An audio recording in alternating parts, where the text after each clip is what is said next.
Welcome, everybody, to the N-Word for Nerd podcast. I'm your host again, Corny J. We are here in the building with my co-host, as always. First and foremost, we're going to talk to the Duke of all nerds, Jason number 8. What's going on, Jason? What's up? What's up? Is that the thing people still say now? Like, what's up? I don't know if they. Yeah, I don't know if we're going to get that off. And we here with as always, with Token Jarren. Jarren, what is going on? Hey guys, what's up? Okay, so we got a hot and heavy show for you this week because we've already argued enough in pre-production. So we hope to keep the arguing to a heavy content base, but low on yelling at each other a minimum. So we're going to try. I'm going to try my best. I'm going to try my best because I already know it's all me. We might ruin some friendships sometimes. Yeah, so the first thing we're going to go off the rails with is that we're going to do what everybody loves so much, our top 3. I got it right this time. Top 3, not top 10. Top 3 things good things we want to say about M. Night Shyamalan. As everybody knows, he has a very suspect and sketchy career, and a lot of people have a lot of vitriol for him, but some people still seem to love him. So I figured we could have some fun here and think about 3 nice things that we feel about M. Night Shyamalan. I'm going to begin here because I feel like it's going to go downhill from me on here. I'm going to say he gave us 2 classics in The Sixth Sense and Unbreakable. And Unbreakable is one of the better superhero movies that nobody talks about ever because it is a superhero movie. So I'm going to say that's a nice thing. He gave us 2 classics and 2 movies that when I saw in the theater, I thoroughly enjoyed. And this is before, we knew that he was doing Twist. So it was a good thing and refreshing to have something like, oh, that's pretty awesome. And moving on. So that is my number 3 thing. Nice that I think about M. Night Shyamalan. Let's go to the Duke of all nerds. What do you have? Well, as Thumper's mom said, if you can't say something nice, don't say anything at all. So, no, I'm kidding. I'm going to say, I'm going to have to kind of echo what you said. When M. Night Shyamalan is on, he's on fire. Like, when he does, like, a good movie, it is going to be a classic. Unfortunately, he hasn't done a good movie in, like, 20 years. But when he gets it all, when he's working all together, it's going to be a classic. So, when he's on, he's on. You can't deny that. So that's my number 3 reason why. I guess nice thing to say about him. Yeah. All right, Jarren, Token. Nice thing to say about M. Night Shyamalan. It's really funny that you bring up Unbreakable, but you don't talk about Split because Split's a fire movie. Yeah. He said really good. He says the most nice things about M. Night, and he said 2 classics, which means he absolutely cut Split out of that equation. 3 classics then. I don't think Split's a classic. I think it's a really good movie. He can run a franchise into the ground like nobody's business. James McAvoy's performance in Split is a classic performance. I don't think the movie's a classic. Yes. Good actors can power through bad directing. True. I'll say, I guess my first thing is man knows how to run a franchise into the ground. That's a good thing. That is a good thing. It means we don't get endless sequels of garbage. All right, then I guess my number 2, I will say he is the director and writer who I feel like in the modern era has popularized the twist aspect in movies. Like before he was going on, nobody was going into movies like, hey, I'm going to try to figure out what this ending is going to be. Like, I think he brought that revolution into where people are like going to the movie. Now I'm trying to figure out the ending or what the twist is, etc. Which I think also hurts a lot of his movies too, as well. Because I think a lot of people don't really pay attention because they're so trying to figure out what's going to be the hook at the end. So, but I will say that's still a thing though. He did bring that into the consciousness of our like cultural society that, hey, this movie may have a twist. And I'm not saying he's the originator. I'm just saying he popularized it. So the twist is my number 2 good thing to say about him. Alrighty. Jarren may disagree with me on this, but my number 2 thing is for him is overall like shot composition and scene structure. He's really good at setting a shot and setting a scene. Do those scenes connect to a cohesive whole? Not all the time. But like when you are taking you could take pretty much any scene from any one of his, even his terrible movies, and look at it and be like, this is a well-constructed, well thought out, well-planned scene that ends up going nowhere. So Spoilers, not about that doesn't apply to the movie we're about to review. Maybe not to Jarren, but to me, I'm like, some of these shots are really, really inspired, and some of these scenes are really well constructed. So that would be my number 2 nice thing to say about this dude.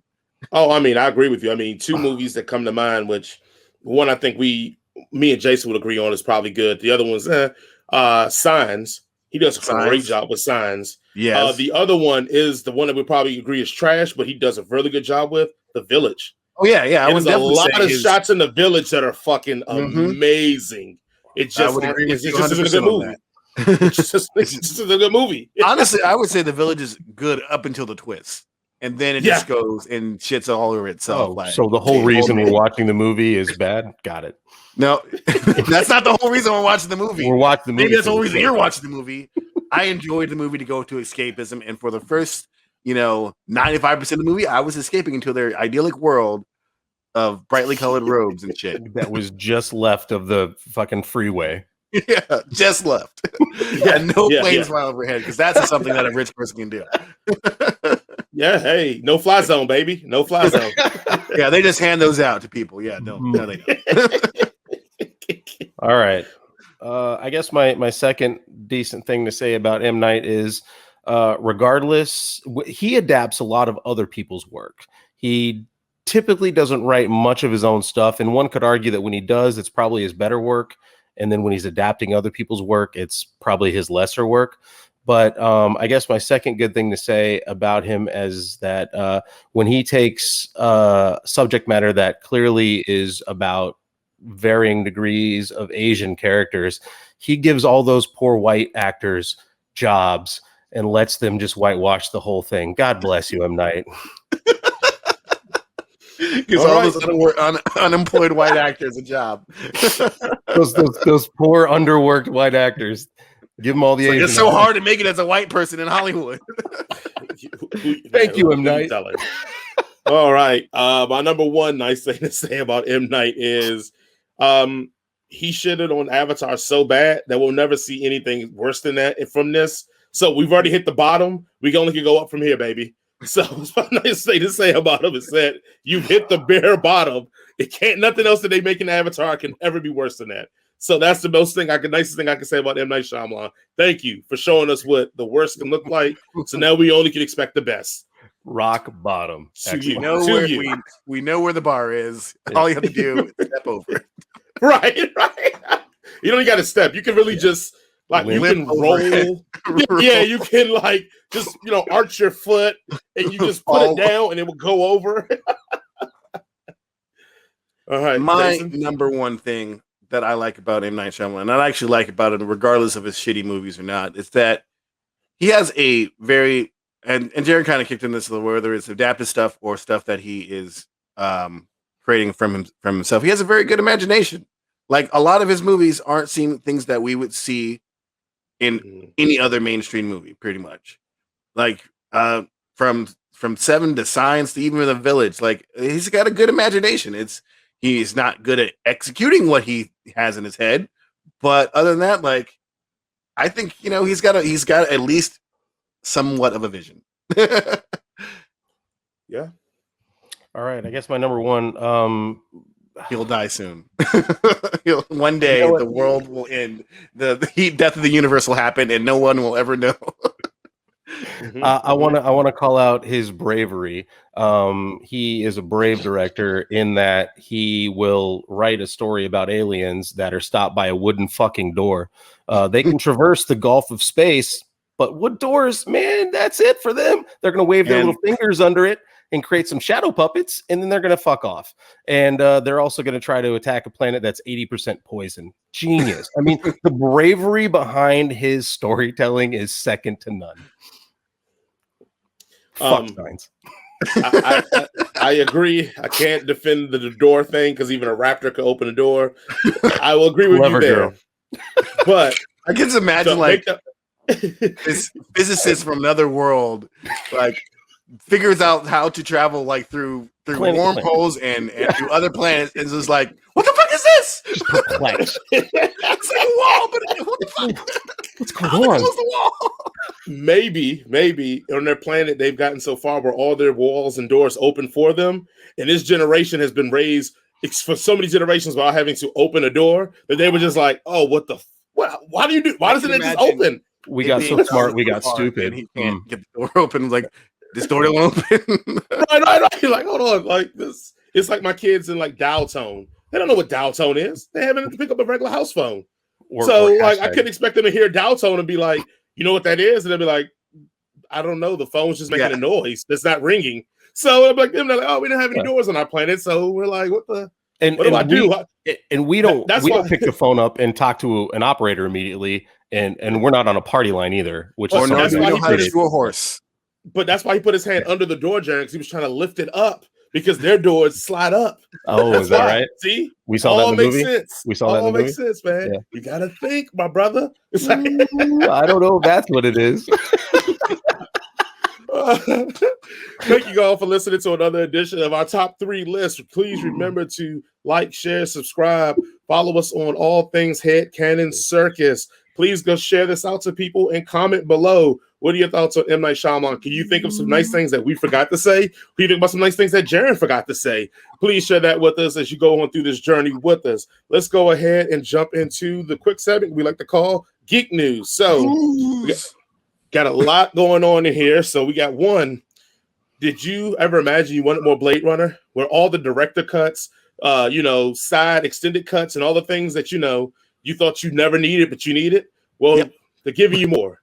They're giving you more than 2049. They're going to give you an anime with Adult Swim teaming up with Crunchyroll to bring you Blade Runner Black Lotus. So this is going to be a collabo, like I said, with Adult Swim, and it's going to be with Crunchyroll. This is going to take place between Blade Runner and Blade Runner 2049, and they said it's going to be released this fall. Jason, number 8, your thoughts? Oh, I love Blade Runner. Yeah, give me anime Blade Runner. I'll watch it. 100%. Jarren, your thoughts? Wait, is it anime or animated? I'm assuming it's going to be anime. But it's by some dudes here in Georgia, right? If it's Adult Swim. Anime inspired, Jarren. Fair. I mean, I'm on board. I was a big fan of the series. So yeah, bring it. All right. Our next bit of news for the day. She went from singing in the heights to now swinging in the heights. We have just got casting news for the new Batgirl for, I guess, the DC Cinematic Universe. Her name is Leslie Grace, and from my terrible joke and pun at the beginning, she was in the heights. Jarren, you got to look at her. Good, bad. She's a Latino woman, so she's not playing traditional, white, black, Batgirl. What are your thoughts? Well, first of all, she's gorgeous. So, I mean, yeah. I mean, her looks do not define her character, Jarren. That's fair. If she can act half as good as she looks, I'll be happy. Touche. Jason, number 8, your thoughts? Hey, I'm all for it. Even though I'm, wishy-washy about just changing a character's race versus actually making a character based with that race in mind, I'm still gonna watch this shit. I don't give a fuck. I know, and I know we did a whole segment about race swapping too when I showed. Yeah, I like this one, and I'm gonna tell you the reason, and it's a fucked up reason. So let's go ahead and let me get all the hate mail. Gotham City's supposed to be a fucking shithole, a desolate waste of space. Everybody should be pretty black. Sure. I did that. Okay, good. I'm glad I didn't have to say it. I was gonna say everybody in Gotham City should be literally black. The DC version of Flint, Michigan. It's everybody should be black. Yeah, it's straight up Detroit. Yeah. So for me, it's very believable that Jim Gordon probably got with a Latino woman in Gotham City and married her and had a kid. That makes perfect sense to me in my mind. Like, I'm just surprised that Bruce Wayne just keeps finding the one white orphan that's out there. Like, he's finding them like, oh, you're a white orphan, you're mine. Like, ooh, you're robbing now, buddy. See, they're not white. Oh, he's a Imagine billionaire. A graveyard behind Wayne Manor of the people who didn't pass that test. Like, let's give the perspective. He's a billionaire son who's raised by a British guy. I'm pretty sure he has some supremacy in him. But that's another topic for another day about Batman and his supremacy. Oh, Going on to the next one. Do you all remember that epic scene when Gus from Breaking Bad pulls out of his ship and breaks out the Darksaber? Well, yes, you too can relive that moment because Disney, like all things, are cashing in like always, and they have officially released the Darksaber as a toy that you can go buy. So when I looked it up, they have the going rates for the Black Series Mandalorian Dark Saber Force FX Elite Lightsaber is available for pre-order for $405. And that starts shipping out on September 1st. And then they have the Hasbro Pulse version of it that's going out for $249. And that is going to be shipping on October 1st. We're going to start with Jarren because we know he's going to be a hater. Jarren, your thoughts on the Dark Saber being a part of yeah, first of all, love the Mandalorian, and I love that you called him Gus from Breaking Bad. I mean, Moff Gideon. Yeah, exactly, Moff Gideon. Hasbro has no fucking stance to throw a $200 toy out. You're fucking Hasbro. That motherfucker at top should be $49.95 because you're fucking Hasbro. Okay. The fuck out of here! Oh my god! Fucking $200 Hasbro all right, piece of plastic. I mean, at the price point, it seems like it would be a well, made thing. A lot of lightsabers that you like really good ones are going to cost you a couple $100. So hopefully, it's not just put it out there just to be competitive, but put it at that price to be a well made thing. But as Jarren said, Hasbro has no fucking right to put anything out that's $200. Or they know they can milk fucking Star Wars fans because they'll buy just about anything. Did anybody else think that? Did anybody else think that? All fandoms will buy about everything. This is a safe space. Yeah, it didn't look that good. Like compared to a real lightsaber, when I saw, like, I love the Mandalorian. I love everybody in it. I love the characters. I love the story. I am a stand for the Mandalorian. I am not a Star Wars person. I fucking love the Mandalorian. When he pulled that dark saber out, I was like, this is the dumbest looking motherfucking thing I've ever seen because they've already got a better looking thing. Dark saber. That shit is fucking Mandalore the Great's fucking dark saber. It's just hard to bring a black lightsaber in life and make it look good in live action. Okay, is that what it's supposed to be? On the fucking cartoon show, it's amazing. Shut your fucking mouth. Yes, all right. Yes. I haven't seen the cartoon version of it. Is it supposed to be a black lightsaber? Yes. Is that what because all I saw was like, I thought it was a metal sword that had like a little bit of white light going around it, and that was the saber part.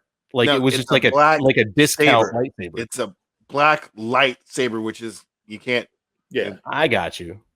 Well, then it needs to be completely velvet black and devoid of all light. Okay. It just sucks in light. Okay. All right. All right. Go on. Moving on. Yeah, we're gonna move on because we're not gonna convince the Trek fan. No, third place, baby. Third place. Right. Yeah, we'll talk about that later, guys. No Way Home Spider-Man just popped with a new outfit that is a crossover of Stark Tech and Doctor Strange upgrades and on a pop model doll. Or I guess I call it action figure. However you want to look at it. It's not an action figure. Because it can't do any action. Yeah. So, Jarren, what are your thoughts on the outfit that Mr. Parker's rocking? The outfit looks cool. Fuck Pops, get Q-Figs. That's it. All right, Jason, number 8. Thoughts? I think it looks pretty cool. I wish I had the time to collect pop vinyls, but I don't. But I know people who do, and I'm go and get it so I can look at your house. Oh man, I just realized I got some pop items the other day from my homeboy Rico. He gave me 2 black Captain Americas, one with the wings, one without, and he gave me a Ellen Ripley in the power loader, and he was like, "Oh, listen to the episode," because he had got it before we did the episode of Female Heroine. He was like, "Oh, this is perfect." And yeah, so I meant to bring that here so I could show them, but another day, another time. I'll do it probably next week. All right, and that is all I have for Geek and Nerd News, guys. Good job. We kept that within like 8-9 minutes. That's a record, guys. That's the record. Kudos to us. Let's jump right on into the next topic, which is going to be Rick and Morty. We are going to do our daily check-in. We have lost the Loki check-in because Loki is done. So now we're just going to focus on Rick and Morty going forward. Guys, your thoughts on this episode. Let's start with you, Jarren. Oh, we're starting with me all day long. I'm loving it. Yeah, man. Privilege.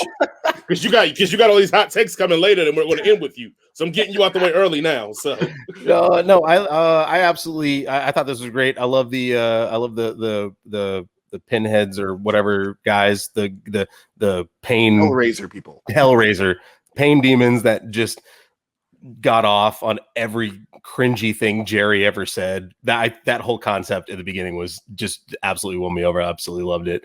Good episode. Dug it, liked it.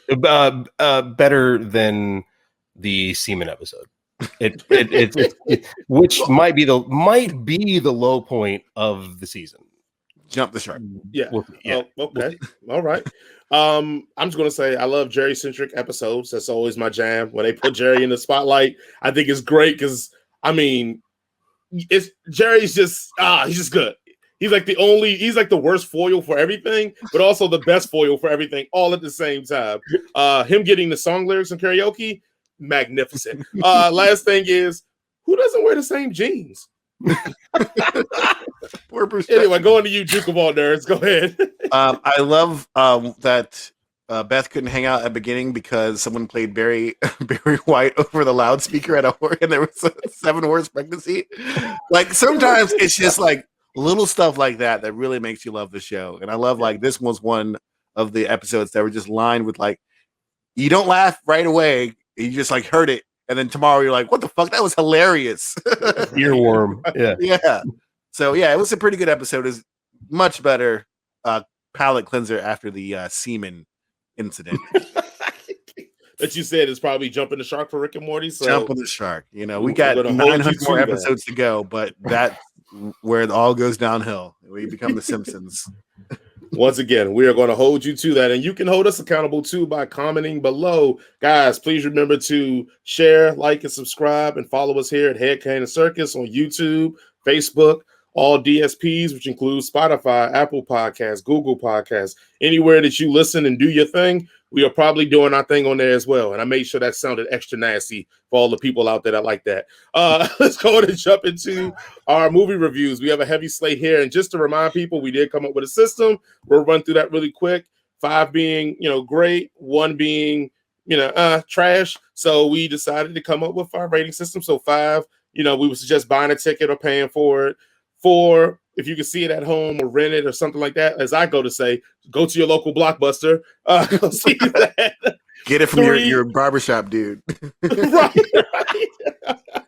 3, we consider that streaming and etc. If you want to stream it. 2, we consider that premium or regular network TV, and then 1, you can miss it. We're all going to have our variations of that, so you'll probably hear us say the number first, and then have our comment of how we suggest the movie. So, with that being said, our first movie up to the plate, which you're going to have the most fun with, is the latest from M. Night Shyamalan. It is Old. So again, I kept going with Jarren first because he has a very distinct feeling about this. So we're going to go to him last, and I'll jump it off because I think Jason number 8 is going to have more of a deep dive than I will, and I think Jarren's going to have the deepest of all dives going forward. For me, this was just, I feel like this was a Twilight Zone episode. It was a bottle episode. They kept you pretty much in one location majority of the time. M. Night Shyamalan had layered a bunch of suspense and drama involved in this. I don't feel like at any moment I was bored, which just says a lot because he does have moments where he's trying to give us a dump that gets kind of boring, but I didn't feel like any moment I was bored. It does suffer from some bad camera angles. I remember one in particular early on and I know this is probably because the limitations with kid actors, they just zoomed up to the kids when they're talking and then switched to the other one's face. And I was like, this is terrible. But I'm thinking they probably had to take this take like 70 times to get these kids to emote good enough to get one good take. So I kind of wanted to excuse it, but then you kept getting these angles to the rest of the movie that I was just like, why am I so close to this guy's face? Like, it's nothing for me to be close to this guy. So I thought that was pretty weird. I will say this in his defense. It got to the point with the movie that I stopped caring about what the angle or the twist was or what's making this happen. And I started caring more about how are these people going to survive it. And I think that's a good thing for him, knowing that everybody goes into this movie thinking what's going to be the twist. That halfway through the movie, I actually was concerned. I'm like, man, these dudes, how are they gonna get off this island? Like, this is crazy. Like, they're in a bad situation here. And I thought that was pretty good. I have to give him credit for that. One of my negatives too is the last 15 minutes. I feel like you could pretty much throw away, not because the twist is bad, but because I feel like it takes away some of the mystique of the movie and just makes it like, oh, that's why they're doing it. That's kind of bad, but maybe is it? Is this how pharmaceuticals work? I don't know. Maybe so. Like you were trying to make a message that didn't need that message, and that message never was never in any part of the movie. So you literally just put that in to try to have a message just for a message. The message I think he tried to convey with this is just how time works and how time is fleeting and how we get caught up into petty disputes and pettiness in social media or how we look or whatever. And we miss the moments with our family. We miss the moments with our loved ones because it's a fleeting situation and it could be lost at any moment. Also, that old white people could be racist and stab black people for no reason. That was a point too. But he had schizophrenia. Oh, I know. But I think, and yeah, I mean, even like I said, that whole thing about the mental health thing was kind of tagged on at the end. Anyway, let's not bog down with that. My point is that that's where M. Night Shyamalan suffers the most because he tried to make a message about time and love and relationships that I think it's buried somewhere in the sand in this movie. I like it just didn't come up to the top. It didn't hit to the shore and come up and go, oh, there's that message, and there we go. And this makes good sense. I think that's my one big thing with it. So naturally, I do my pros and cons. The premise is great. I think the execution of the drama and suspense is great. Like I said before, I talked about the not making a good point of the subject matter was. The last 20 minutes can go to hell. And I had a con on here. It's like a con was Jarren not seeing this because of his Avatar resentment, but we found out he saw it, so I can literally erase that con now. He was going to try to gaslight us and say he didn't see it, and just when we were talking about it, he's like, "Oh, what about this?" and poke holes. You're a gaslighter, right. Jarren. You're toxic. So that's what I just want to hear. I want to hear you two stand over this bullshit with no preconceived notions that I was going to poke holes in it, just to hear the vitriol that's going to come out of your mouth about this being not the worst thing you've seen all year. So, okay, all right, Jason, number A, go ahead. What were your thoughts on This is not the worst thing I've seen all year. In fact, I rather enjoyed it. What's the worst thing you've seen this year? We reviewed Dynasty Warriors. I can't even talk about it because I stopped watching. We didn't talk about Dynasty Warriors. No, because that's not even. I mean, I guess that's the worst thing. No, because that stupid movie I was talking to you guys about, with Bruce Willis and Frank Grillo over it, that I was supposed to do a short over. That was fucking dumb. It was Cosmic Sin. That's the name of it. It was Cosmic Sin. Fucking horrible. Yeah. But anyway, this movie is not horrible to me. I enjoyed it thoroughly. I thought the acting was quite good, even with the stilted and terrible dialogue. Everybody did a pretty good job of what they were given. I guess the thing for me that I really resonated with was when the parents got old and they were just like, why were we arguing? I don't even know what we were fighting about. And that was kind of like, if the movie had ended there with them just dying and being at peace with one another, I would have probably said this would be great. I mean, honestly, this movie could have been great if given any other person besides M. Night Shyamalan doing this, but unfortunately, he has some work to do to earn our trust back. But yeah, I was really entertained. I was really gripped with the personal drama of watching your kids basically grow up before your eyes. I mean, as a parent, it kind of already has that. Like you blink, and your baby turns into a teenager or an adult. And like in that case, they literally blink and their babies turn up into adults and get girls pregnant, and the baby dies. It's very sad. None of you guys are talking about the worst parts of this while extolling its virtues, by the way. Yeah, it's not a perfect movie. I mean, we know that he has many shortcomings as a director, and a lot of his flaws are on display here at this movie, but it's nowhere near as egregious as even his mediocre work. So I really enjoyed it. I would agree with Jason that the last 15-20 minutes about the pharmaceutical company is kind of like tacked on. It's not really a twist because I felt like that we already kind of established that the resort knew what they were doing to people, because like the guy's like, I'm not going over there. I gotta go. Bye. Right.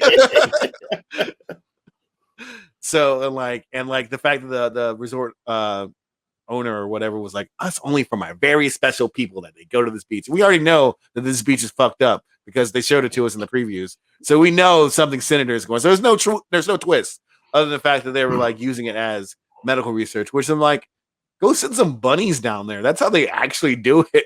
Like, Like, I mean, like, don't be Nazis about it and be like, oh, we're doing human trials on unsuspecting people and they're dying and their kids are dying and everybody's dying, but we saved some lives. Like, no, that's not how it works.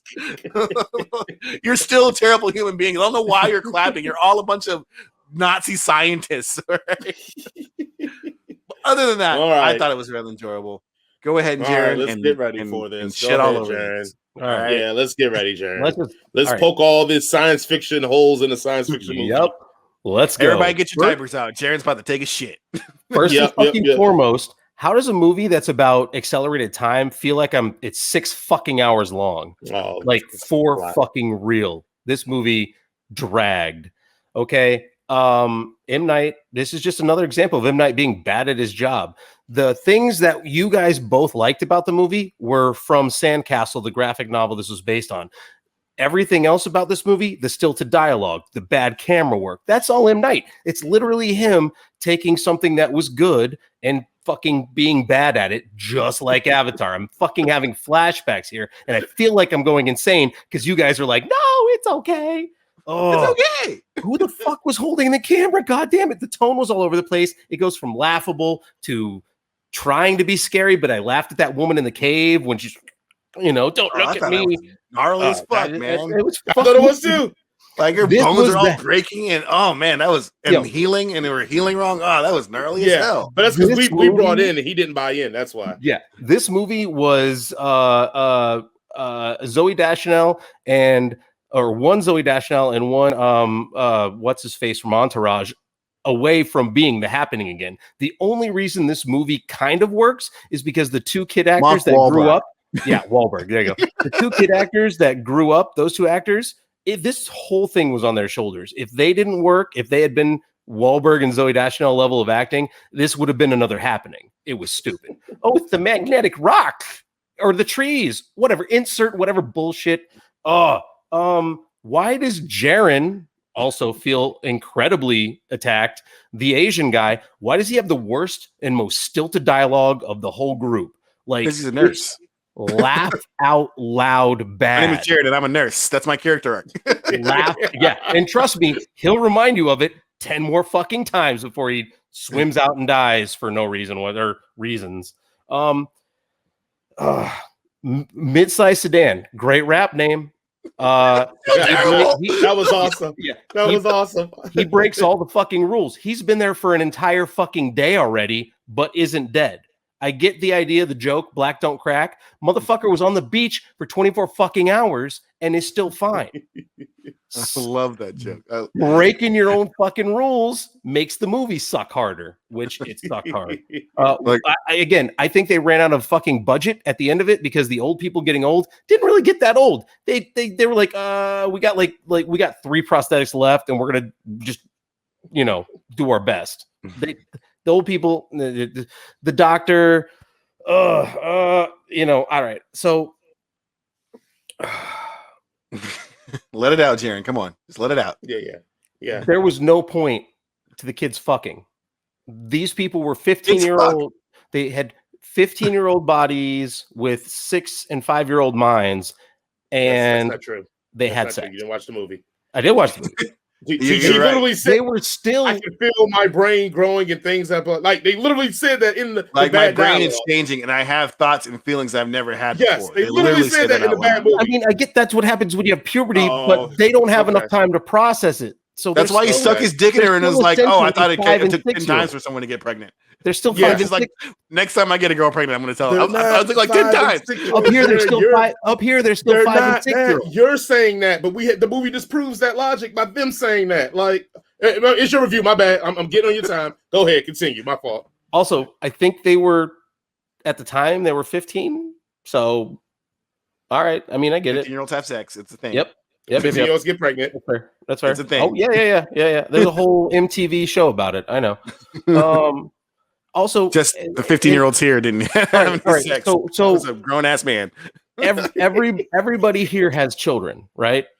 Like, I mean, I indirectly me, but you guys very specifically. You know how children. So something that really took me out of it when these adult kids were doing their thing, when they first ran into their parents again. Like the girl goes up and gives her dad like a hug. That's not how kids run up to their parents. If they were still there, they should have they don't have any concept of their own weight. They should have barreled into them. That's how kids are. They run up to you with all of the force and love in the world and latch. They don't even know how heavy they are. So the fact that they jumped in the span of fucking 30 minutes, they needed to that girl needed to barrel at her dad and fucking knock him the fuck over. 11-year-olds don't hug anymore. Yeah. I own one. They don't, or I own a 12-year-old. They don't hug but they did when they were 5 and 6, which is as where passionately as a 3-year-old does, and neither does a 6-year-old. The fact that this is a gripe is the most bullshit thing I've ever heard on this show. I'm about to just walk and just let you finish this, Jarren, and then come back when it's done. This is all right. Go ahead, continue. One last thing. Human fucking research. That's the twist. Fuck off. All right. So all these people, all they had to do to make this not, and this is the reality of it. You find a magic beach that you can do it, and you decide human experimentation is the way to go.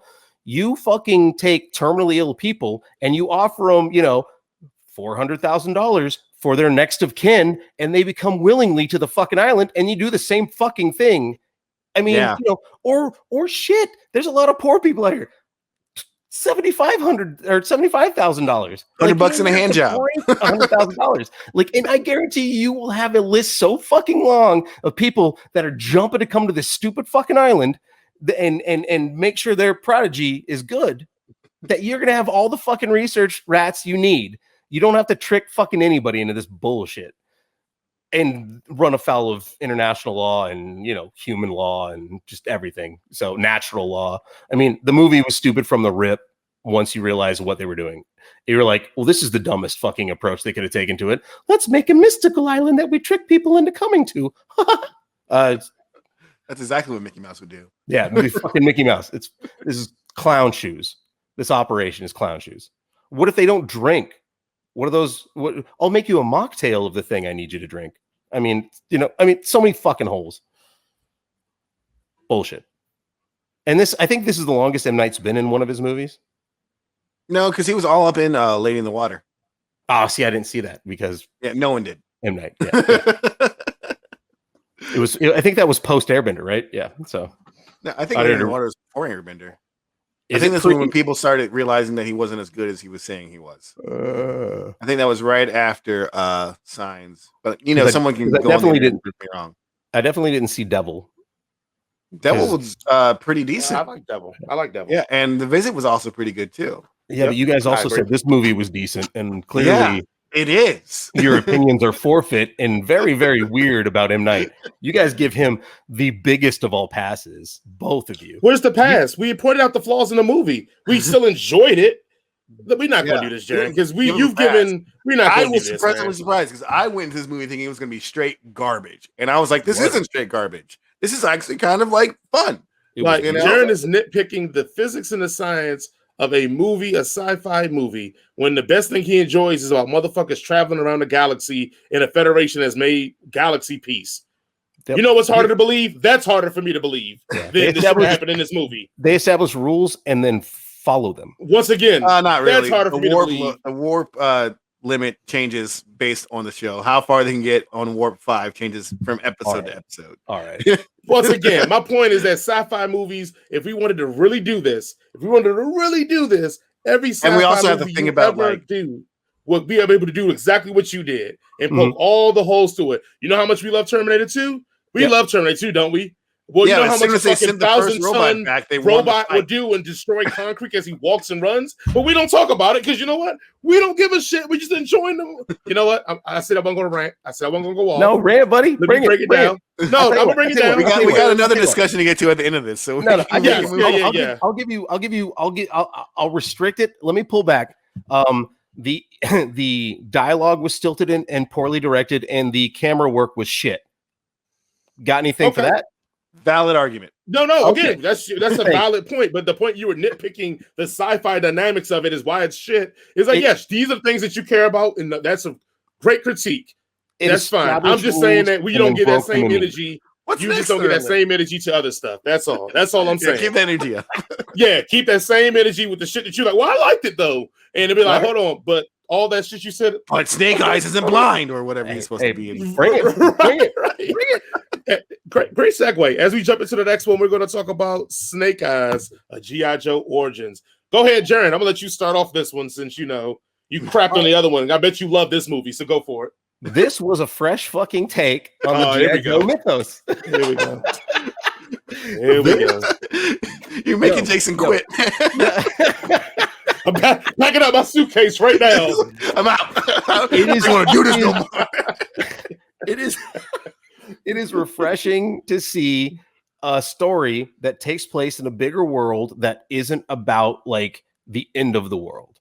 Like, I think they did a good job scaling, kind of like they did with Black Widow, scaling it down to just the story that follows how he becomes Snake Eyes. Like I liked it. Henry Golding and Andrew Koji shine as this buddy cop. And I felt bad when his decisions based on hatred and his want for revenge led him on a path that didn't make these guys like best friends forever. Like, yeah, I really wanted, like, I'm watching this and I'm like, dude, he plucked you out of obscurity and he offered you a family. All you've ever wanted was family. Yes, let's do it. You got security girl. She's not feeling it. And, Mama Cass, she ain't worried. She's kind of feeling you out too. But I mean, it was awesome. Samara Weaving from Ready or Not. I love that movie, and it was fun to see her come in as Scarlet. She didn't overstay her welcome. It wasn't a big side thing, but it was enough of it to be like, hey, G.I. Joe. And also the unknown, like, I think she's Russian or maybe Ukrainian chick that played the Baroness. I looked her up. She's been in nothing else I've ever seen. She was phenomenal. I enjoyed her too. Anytime those two people, which are the ties to the bigger G.I. Joe world, anytime they were on screen, they were a welcome addition to an already decent movie. A lot of the action, my biggest issue with this movie is the action directing. When people get together and they have this kind of talent, and I know the guy that played Andrew Koji, he's amazing in The Warrior, which is a brilliant show. If you have HBO Max, highly recommend it. He's the main character. Phenomenal show. I know the man can fight. I've seen him fight with good action directing. You got to understand, if you have a limitation as an action director, to let a co-director come in and just handle that. Shaky cam and that shit, it doesn't fly anymore. We're beyond that. And it just shows that you're a weak action director, and it sucks. Funny thing, that opening fight sequence that he fights the big dude and gets the chain around his neck and everything, right afterwards, when, spoilers, that Cobra dude is popping him onto his side, they're in that locker room. I'm pretty sure that's the exact same warehouse that was in Mortal Kombat. Yeah. Yes, that last fight. Good attention to details here. Dude, they even did the same blue tone, like, it looked exactly the same, just on the second level. I was like, all right. It was a great small story, and it had the benefit of everybody knowing that it was in a bigger world, so it didn't have to have the stakes, but it was still fun. And I think that if they keep the same energy and do more origin stories to this world, that they could actually build to a great G.I. Joe movie, and we just forget about what's happened already. You know what I mean? We can bring some of the same actors back, but let's wipe the slate clean and do this MCU style.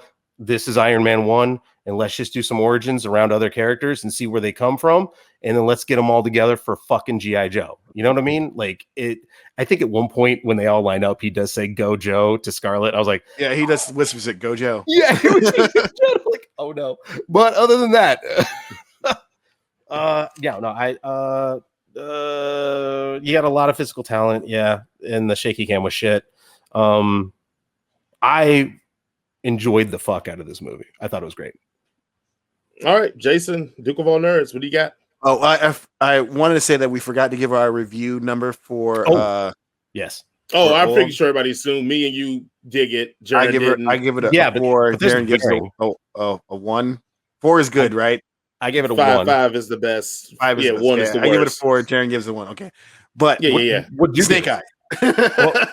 Well, I'm just gonna lockstep with Jason so we can keep moving. So you're both 4? Yeah, we're both 4. Yeah. Let's go with that.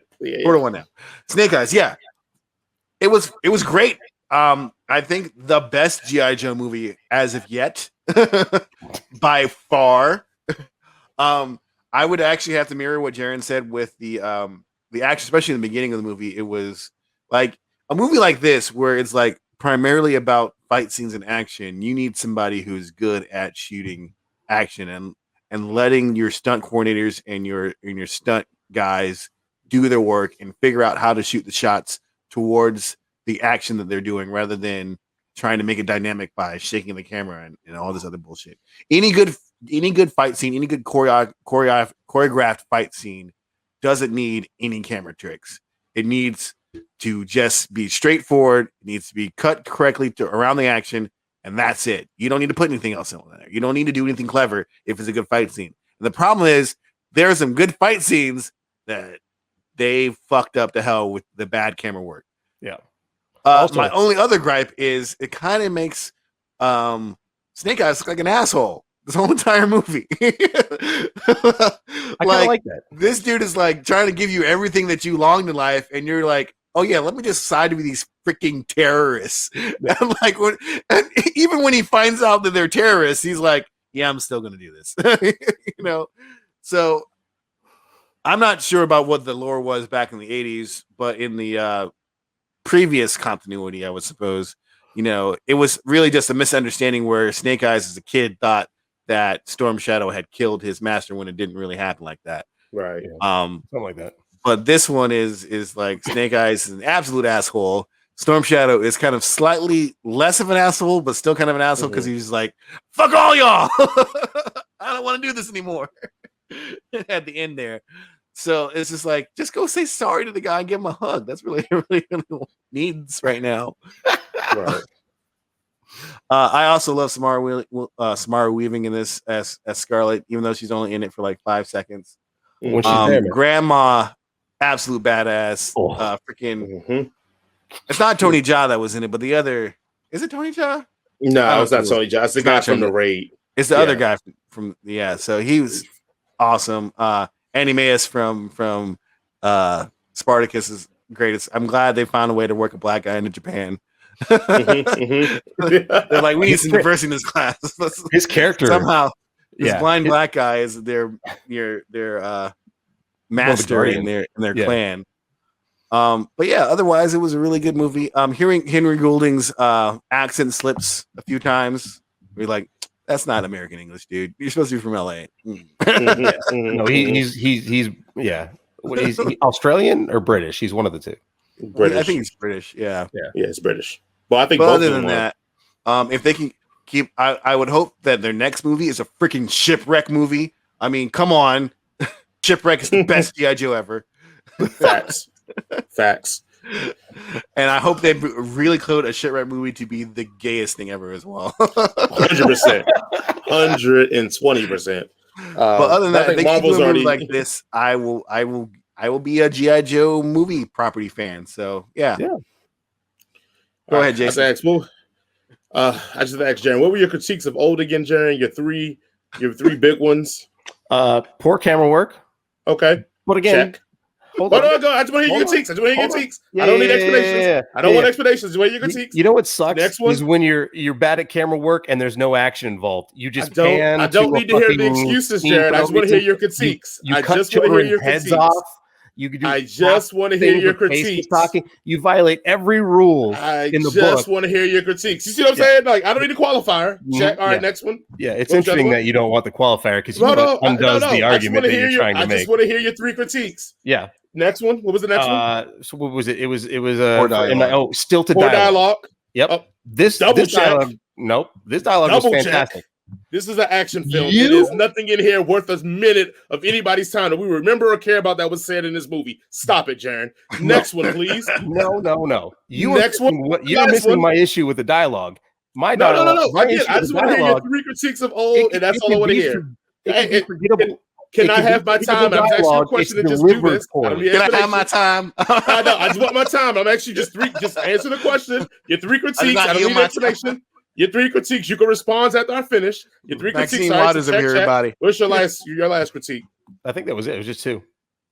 Okay. All right. I just want to say that same energy, not kept. I do too agree. I do like this. I called it Crazy Broke Snake Eyes. I do too like this movie. I thought this was very fun. I thought this was great for a G.I. Joe movie because it was grounded to a great degree, but it still had the over-the-topness of a G.I. Joe movie, but not super suits running through the streets. I was here for it. I really thoroughly enjoyed it. I will tell you this. The reason why Jarren feels different about the dialogue, I will tell you this is because the Golding and all them here, they nail the dialogue. His charisma is so fucking good in this movie. It's Snake Eyes. He's an asshole. You are correct, which I have gripes about how they characterize Snake Eyes, but if you're going to tell this story, they stay consistent with him being an asshole, except for the part about, terrorism. I'm okay with it. That was kind of off kilter, but from what they gave me at the time, I was going to rock with it because it was actually fun. The trope, again, the whole thing about the movie and Snake Eyes' past versus what was in the books, whatever, it's a retelling, so I'm here for it. I'm glad they didn't do Man of Steel style retelling where it's he's a completely different person. They kind of still kept some of the characteristics of Snake Eyes in it, the adventurism, the ready to go action, etc. Some of my things I did enjoy about this too is that this was just a kung fu flick. If you erased this and this wasn't the G.I. Joe or Snake Eyes, whatever, and you just said, hey, I'm just going to make a kung fu flick with all the tropes of a kung fu flick, it nails all of them. Tragic past and backstory. He meets up with somebody that's his best bud. They fight down a big gang together. They realize that one of them is a traitor, and now they have to fight each other and be bitter. And it's just a classic kung fu flick. And I enjoyed every moment of that because I love kung fu flicks. So I was here for all that. Yes, we've all talked about the camera work. The camera work is gross on this one. That only thing I hate is the camera work was terrible with it, but also the visuals in this were very muted. For them being in like the Asian atmosphere and even him driving into the city. Yeah. Which looked god awful and terrible, but I know Jarren's not going to talk about that. But the fact that they're driving into the city, it wasn't big lights and all that. I felt like the color palette in this whole movie was muted. I wanted something lighter and more fun because G.I. Joe is a light comedic, kind of like it's a light show. It's a light animated show. Even the previous movies, for how muted they were, they did have moments where it just sprang out. I feel like nothing in this movie ever really sprang out. So, like I said, it almost felt like Mortal Kombat, how muted it looked. Mortal Kombat was a very muted, color-plated movie. This one here, I wanted more just exuberance for the direction on this one, just the lighting and etc. But for what they gave me, I can't complain because this is probably the aesthetic they're looking for the rest of the movies. I just wish this one would have felt bigger in the sense of like the look. Yes, you got to get a real martial artist if you're going to make his main guy Snake Eyes. I'm sorry. Henry Golding, he's great. And like I said, I talked about his charisma. And I thought the way he delivered lines, the way he played off back and forth with all the characters and the scenery around him was great. But when it's time for the guy to fight, he can't fight because you can see what you can barely see from the camera that he can't fight. And I wish you just would have either did a better stunt double job with this, or you just would have literally hired somebody that had some chops like they did from Homeboy that played Storm Shadow. He has martial arts chops and can act. It's not hard to find. It's a lot of martial artist guys that's trying to break into the industry. You could have found one, but I think in their mind, they were trying to sell this movie, and he's a good way to sell it. And again, once I watched the movie, I go, oh, this is why he got the role. If you're going to have a Snake Eyes being a chatterbox, get a guy that is a good chatterbox. So that which is crazy because how is Snake Eyes a chatterbox? Like... Right. Can we also talk about it? Brought me back to when I was a kid and I first learned about ninjas. Every time Storm Shadow pulled both his swords out and got low and did that sequence and he did it like 3 times. Pose, yeah. That pose, that sequence where he was ready to fight with 2 swords out and he was like low and ready to go. I was like, I don't know why, but that's awesome. That's the greatest thing I've ever seen. I also want to be like, how do you join this clan? Like, you go up, like, if you're a modern day Japanese person and you're like, oh, let me apply for this job, at this place. And they're like, oh, no, you got to dress as a ninja. Would you be like, what the fuck? Right. Like, oh, dude, there's a castle just an hour outside of Tokyo where everybody's a fucking ninja. It's fucking amazing. They had a whole city. Like, yeah, that whole area. town. I mean, you lived there. That was your life. Yeah. You were like a monk-ish. Sorry. Right. And then the last part I had on this was just in my head canon. I wish this movie. It's funny because we would. Yeah, there you go. Just shameless at that. Really shameless. But in my head canon, I wish this movie would have been similar to Conan, like because the Snake Eyes character doesn't talk. I wish the trauma from the beginning would have made him a mute and would have worked through that movie with him being a mute. I would have probably enjoyed that a little bit more because it would have been a little bit closer to the, what the historical Snake Eyes have been. But the alterations they made didn't bother me. I just, in my mind, I was like, when I left, I was like, no, what, make this movie dope. But they could have figured out a way to do this movie him as a mute, so he would have to really legitimately emote through physicality in the fighting work. But that's just a headcanon thing. It's not a negative one or knock on it. It's just where I thought maybe the movie would have been, it could have been really good if it had been done right in that regard. That's it. Again, I liked it. Go ahead, Jason. I was hoping that at the end, the way he would redeem himself to the clan was by either taking a vow of silence or getting hurt enough that he was mute. But they didn't do that. Fucking the Snake Eyes in this universe can talk. Well, but again, this is an origin story. There's a lot of time between now and when he's a proper G.I. Joe that can absolutely happen. Yeah, maybe. I just feel like this is the point where this is the point where you make him a mute. And I think if you're doing his origin story, you should be either he, as Jason said, either he's already mute or something, or as I said, something should happen that makes him, the Snake Eyes that we know and love, other than him getting the costume, which is a ridiculously silly costume they get. Yeah. I mean, I feel you, but also you have a lot of emotional cruxes in this movie. And that can be an emotional point that you can send up the road. That can be a thing that happens in a later movie that really kind of pulls somebody together. I mean, it's something that it's a big deal in his character, right? So it's so it should be in his origin movie. Save it. Yeah, I would say save it and make it a thing. Well, hopefully it'll be in the Shipwreck movie. Look, I know all good writers can make anything a thing, but what more is a thing than losing your parents, losing your best friend, betraying your best friend, betraying the quasi family you got? What other standards can you set in a sequel that is going to be bigger than those things? Yeah. My thing would. Good writing can do anything, but he would be like, "I'm going to take a vow in silence until I can get Tommy back." Yeah, that would have been right That'd there. That would have been okay, and this is what I'm doing for you guys as betraying the clan. I'm going to take this vow of silence until I can bring Tommy back here as a part of this family again. And maybe he takes a vow of silence until he can figure out how to make dice roll to something other than Snake Eyes. I don't know. Other than Snake Eyes, loaded dice other than Snake Eyes. Yeah. Let's go ahead into our rankings here. Let's go with Jarren. What would you rate this movie? Pay the money. See it in the theater. It's worth it. Oh, wow. Okay. Okay. With bad camera work and stilted dialogue. Okay. Jason, I'm going to give this a solid 4. You're the only one saying the dialogue was stilted. You're the only one saying. Sorry. My bad. Jason, number 8. How do you feel about the dialogue of this movie? It's pretty stilted. Oh, yes. No, I honestly, to me, the dialogue wasn't egregious, so it wasn't noticeable to me that it was bad or anything. Other than occasionally, Henry Goulden said something that was I wouldn't have said that in there, but it wasn't. It wasn't egregious to me. But yeah, I would give this a solid 4. I need to pull up sequences now. Here, I'm going to pull up. We're going to let the audience decide. Comment below. I'm going to pull up Jarren on the beach talking about pointing away from the rock, saying this is all subjective. He was already dead. It's not. I have to get the resort people before they leave. I think we will all have to leave this beach. Wait, why? They left already. What happened? I'll take that ball from you. Okay, I'll bite. What's the punchline? You must take my ball without spilling any water. So good in G.I. Joe? Like always. It gave away that the dialogue was terrible, that they were good at acting, and it saved it. So you're saying that good actors can't save. You even said it earlier. Good actors can save bad dialogue. Yes. I'm saying the dialogue is terrible in this movie. It's just that they have good people doing this. Yeah, but when I say stilted dialogue, I mean the delivery is, but they were just alive over there. That's stilted dialogue. That's called bad acting. Yeah, that's bad delivery. Stilted dialogue. And the director looked at that and went, cut. We got it. Let's go to the next Jason shot. number one. What is your review of this movie? Yeah.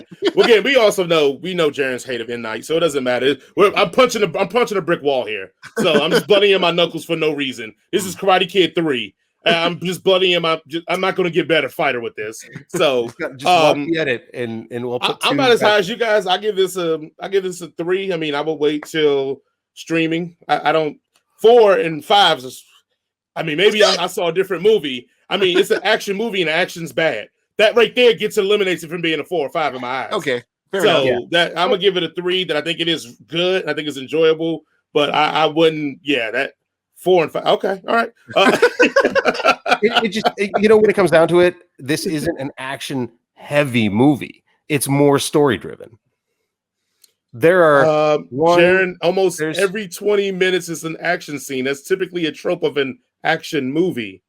They need a opening scene. But not all the action scenes were bogged down with bad action directing. That first one stands out remarkably. They did get better as the movie went on. Yeah, the finale was shot better. Way better. They must have fired the guy who shot the first few scenes. Right. Or maybe the first few scenes were shot later. Scene was terrible. Yeah. And the opening scene, whatever. It's just more about the fire on that one. His training scenes, not good. The fight in the arena, not good. Like majority of this movie's action scenes aren't really well shot. But when Grandma fucking did that fucking jump in the air with her fans. That anime jump. Like, feet crossed. Like, Grandma got some hops, man. Grandma should be probably playing the NBA. She should be a ninja. Hey, look, man. Them squats and lunges, baby. You got to get it. All right, man. Let's jump into the I guess the last movie we're going to review for today, because we got cartoons to review after that. We're going to talk about Jolt. So Jolt starring Kate Beckinsale, and I'm just going to let Jarren go ahead because he's going to probably cream on our screen here. So Jarren, go ahead. Tell us about Jolt. First of all, Tucci Gang, Tucci Gang, Tucci Gang. I love Stanley Tucci. Anytime he shows up, I'm like, I'm for it. This movie had a lot of holes, that had a lot of issues, and then every time I was like, fuck, that sort of doesn't work. They'd cut to a medium shot of Kate Beckinsale's face, and I just go, God, she's pretty, and I'd forget what I was worried about, and we'd move on.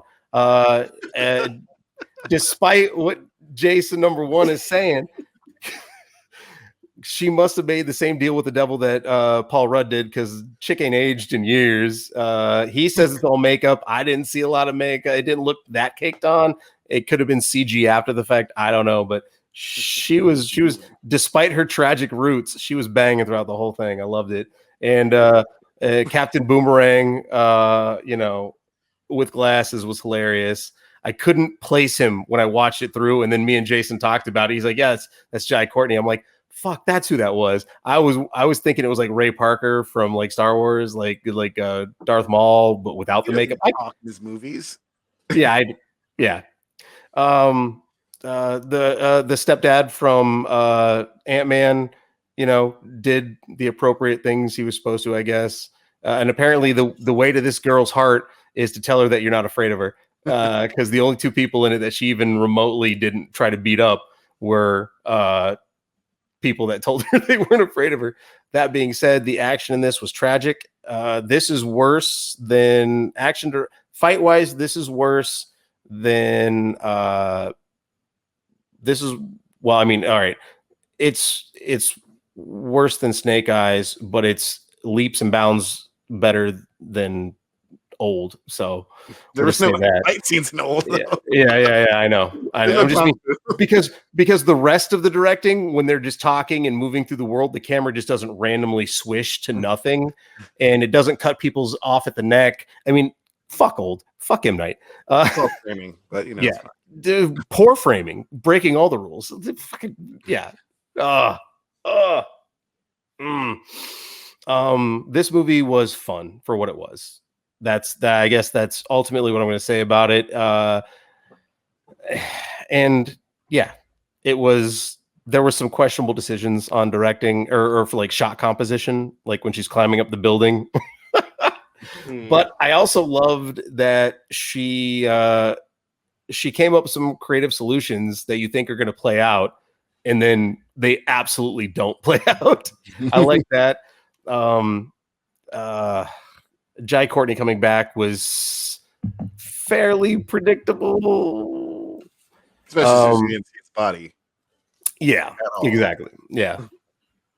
And I guess that's it.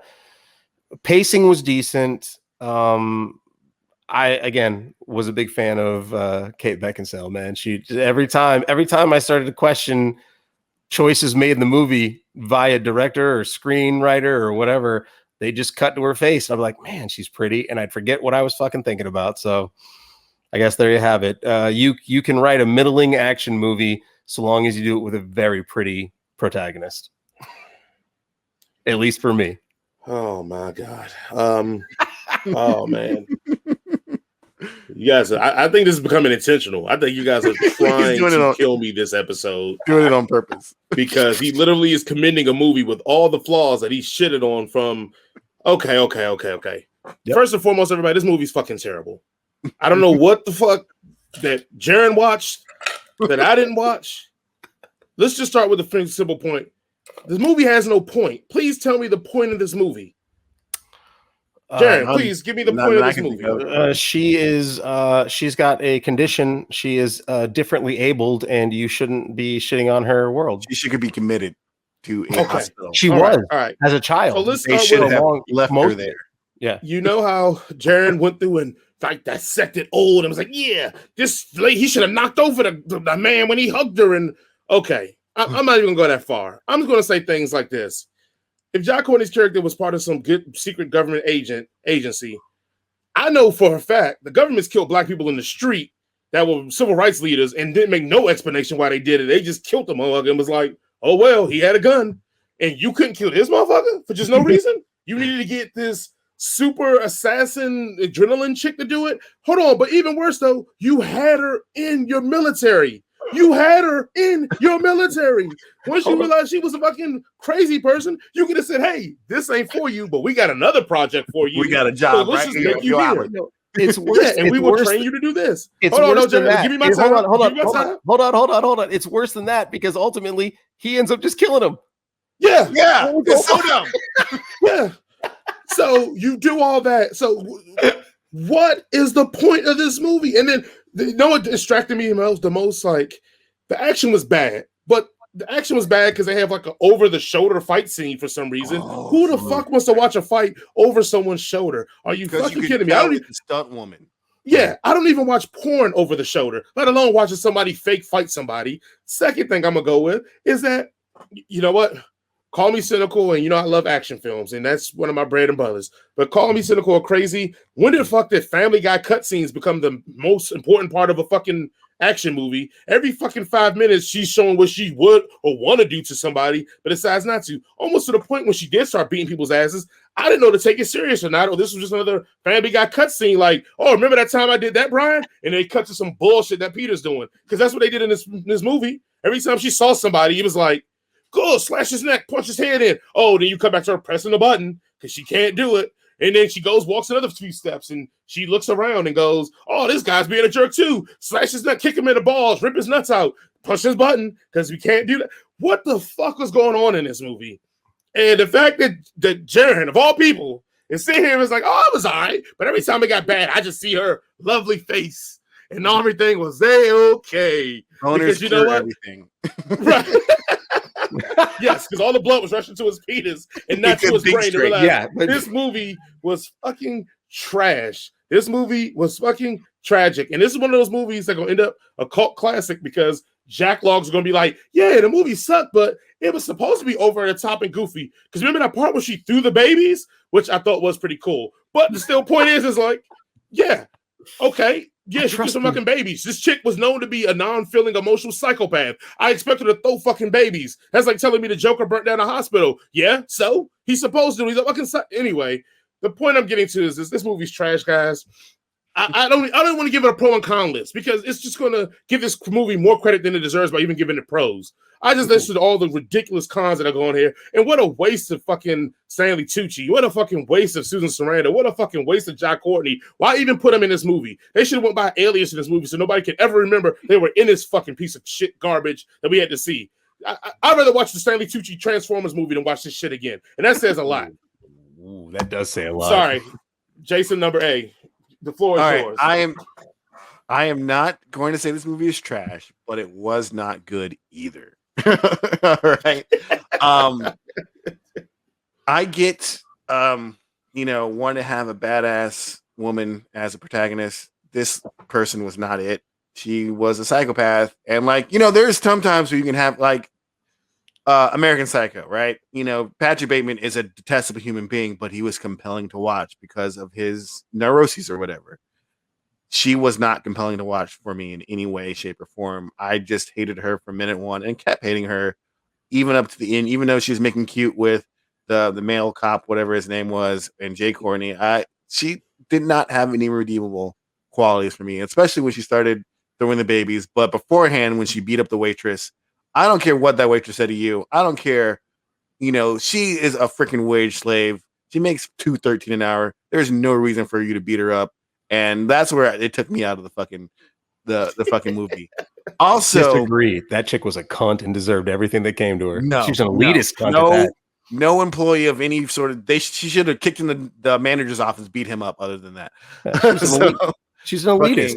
Capitalism is bad. Okay. I don't know. Okay, so there are women actresses and actors out there that are capable of selling good action and capable of selling of being a badass. At one point, Kate Beckinsale was one of them as a vampire back in the early 2000s. But this one, she is 100 pounds soaking wet. And I'm sorry, I don't care who you are. I'm a grown ass man, 250, 220. If another 230-pound man clean cocks me in my chin, I'm going the fuck to sleep. All right. And trained motherfucking fighters are going to fuck to sleep if someone gets you cold clock you. And you're telling me this little chick's like, well, it's because of my condition. No. This motherfucker. All right. And there's a lot of motherfuckers that hit her in the face and she's like, I can do it. Whatever. It wasn't believable to me. And the fact that she wore high heels the whole entire time, get her some flats. She scaled high heels like a fucking, tallest building in a city in high heels. And no, I'm sorry.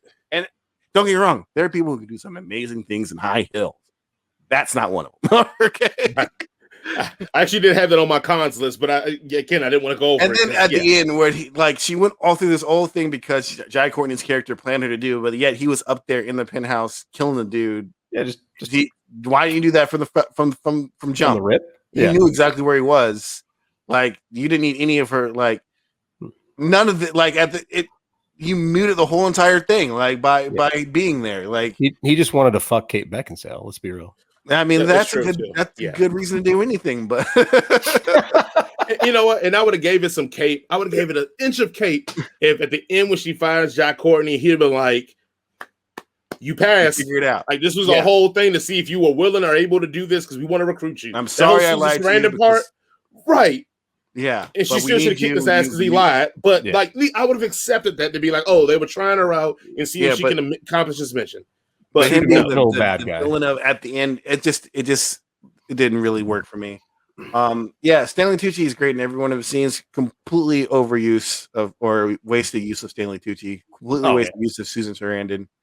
But she was only in for 5 minutes. Yeah, not even 5 minutes, 30 seconds, really. Yeah. Hold on. You know how bad the camera is? I'm gonna tell you how fucking bad this camera is in this, guys. I know Jarren talked about the climbing the building scene. Yeah. But I want you guys to remember the scene when Susan Sarandon's character walks in and they flash back to her being a kid, but the camera shows the back of their heads, but the kid is facing them. We're supposed to be seeing the point of view of the kid. We don't see their Well, it could be one of those mirrored rooms where she doesn't. There was one-way mirror or whatever. Yeah, but then show us the mirror. Then show us the blank mirror, and then span around and show Susan But you saw the red hair, so you know.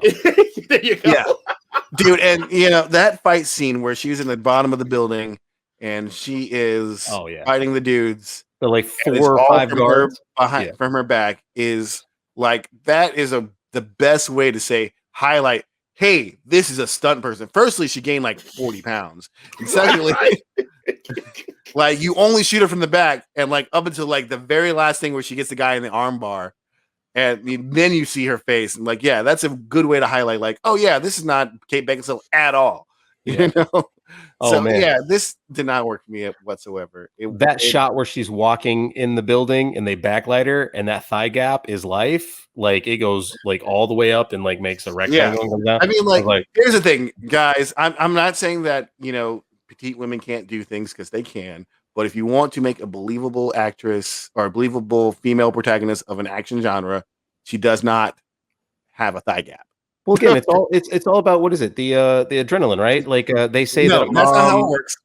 a mom That's trying not to how protect things her work. kid gets an adrenaline rush and can lift a car. I think that's the idea that was like the beginning of the writing. Cortisol in my Yes. body. No. Yeah. Like if someone hits you, no, that's not how it works. As a guy that, like I said, I like to keep the movie rules and the movie rules. They did point that out because I remember at the very movie watching this movie, I go, that's how they're going to justify her kicking everybody's ass. Right. Yeah. Like I literally said at the beginning of it, was in my first note. They're going to justify it by saying that she has super strength and super speed more than a normal person, and I'm like, that's how they.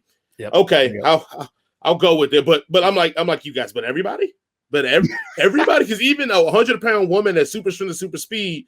A 260-pound man still should be the same speed and same I would strength as give her. for people who are untrained, like she'd be able to beat most of them. Yeah, I can give you that. If you're not a trained fighter or a bouncer or nothing like that, okay, you can take out somebody who's not suspecting you to be a badass.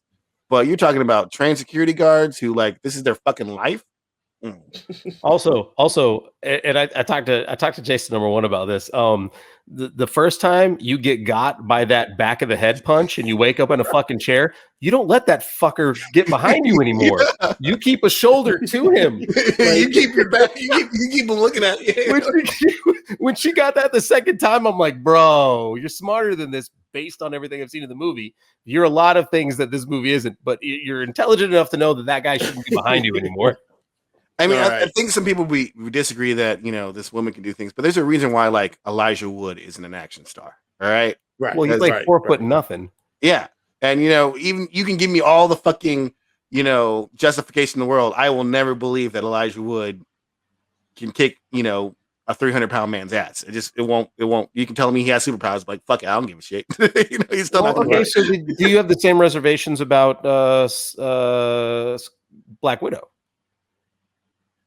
Scarlett Johansson doesn't have a thigh gap. No, but she's also But also in that one, maybe they mostly 110 fight other soaking wet. chicks.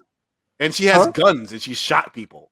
Yeah, but She can be she good gets at up, shooting she people. gets up close and takes down big boys on the regular with that leg around the neck thing. Yeah, that That doesn't work in real life. they That was redid in just this, pop in your head. which I was like, it's just like boom. yeah. I feel like Black Widow's always had like weapons to hit people with, like Yeah, the rods, she's got, and like, she's got, I like, very rarely saw her laser. use her fist. Yeah. Like I very rarely saw her just go fist to fist with cats. That was like No. She would run up the back of them and wrap her legs around their neck. That's like the Black Widow move. The Black Widow move. Yeah. Oh, no, I'm copied saying it. that- She's not yes. straight like she does that, but she's not straight like except for maybe the scene in Iron Man 2 where she's I would like, say, yeah. She's a brawler. Yeah. where she's But not I feel like straight up like cool. boxing dudes. She's like doing flips and shits and hitting them with stun guns and shits and She does have her throwing tasers. like yeah. throwing shit at them and all. Yeah, anyway, Yeah. I mean, she's using her size to her advantage. It's different from saying, "Oh, I am superpowered." I guess. I'm Yeah. just going to All right. slug you, All and you're going to fall. I was just throwing it out there. Just questions. Wasn't saying There's a okay. reason why Elijah Wood's not a fucking action star, all right? All right. with the right writing and the right action directing, you could make Elijah Wood a believable badass. Never. I disagree. No. With the right action directing, He's a Oh, sweet so you're boy. saying that means they're basically saying they're giving him like the super serum, soldier serum. Then yeah, okay. Well, in that case, then yeah, you're jacking him up with stuff to make him super powered. Then yeah, but maybe if regular. Elijah Wood hit Well, the he's- gym for like 6 Yeah. years. oh yeah, you give him the Marvel rest of his life. superhero regimen, and then you No. shoot low camera angles to make him look a little taller than he is. Yeah, I mean, yeah, Put him you in can make- fucking hold on. platform high heels like they do fucking Robert Downey Jr. Hold on. Are we talking? So when you say this, are we talking like he's beating the crap out of people, or is he just winning fights? No. Like you can make again, the right choreographer and the right director, you can make anybody a badass. Again, that's what I'm asking you. Like, is he just winning? All right, here's the difference. So we watched Jolt, where she was just beating the crap out of people. Yeah.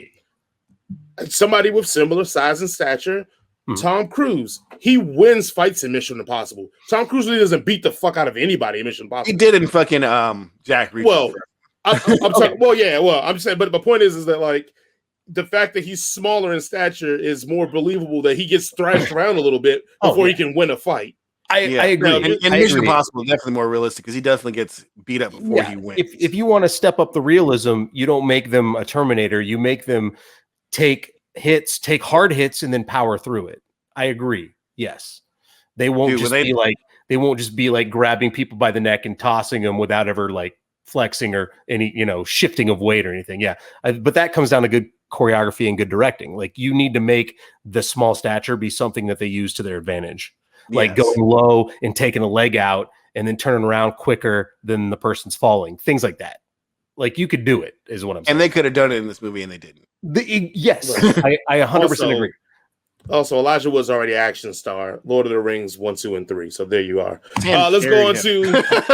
I didn't realize taking a long fucking walk was what it needs. What the precursor to the action star. Jarren, watch your mouth. You're treading on bad soil here. All right, let's go ahead and jump on to one of the original action stars in cartoon history. We have He-Man, Masters of the Universe, Revelations that just dropped on Netflix, and so we're going to talk about that because I know all you He-Man fans just are dying to hear our take. Hear our takes on He-Man. So let's go ahead and start with Jason number 8. What are your thoughts on the new He-Man cartoon? I enjoyed this. I hate that it was so short.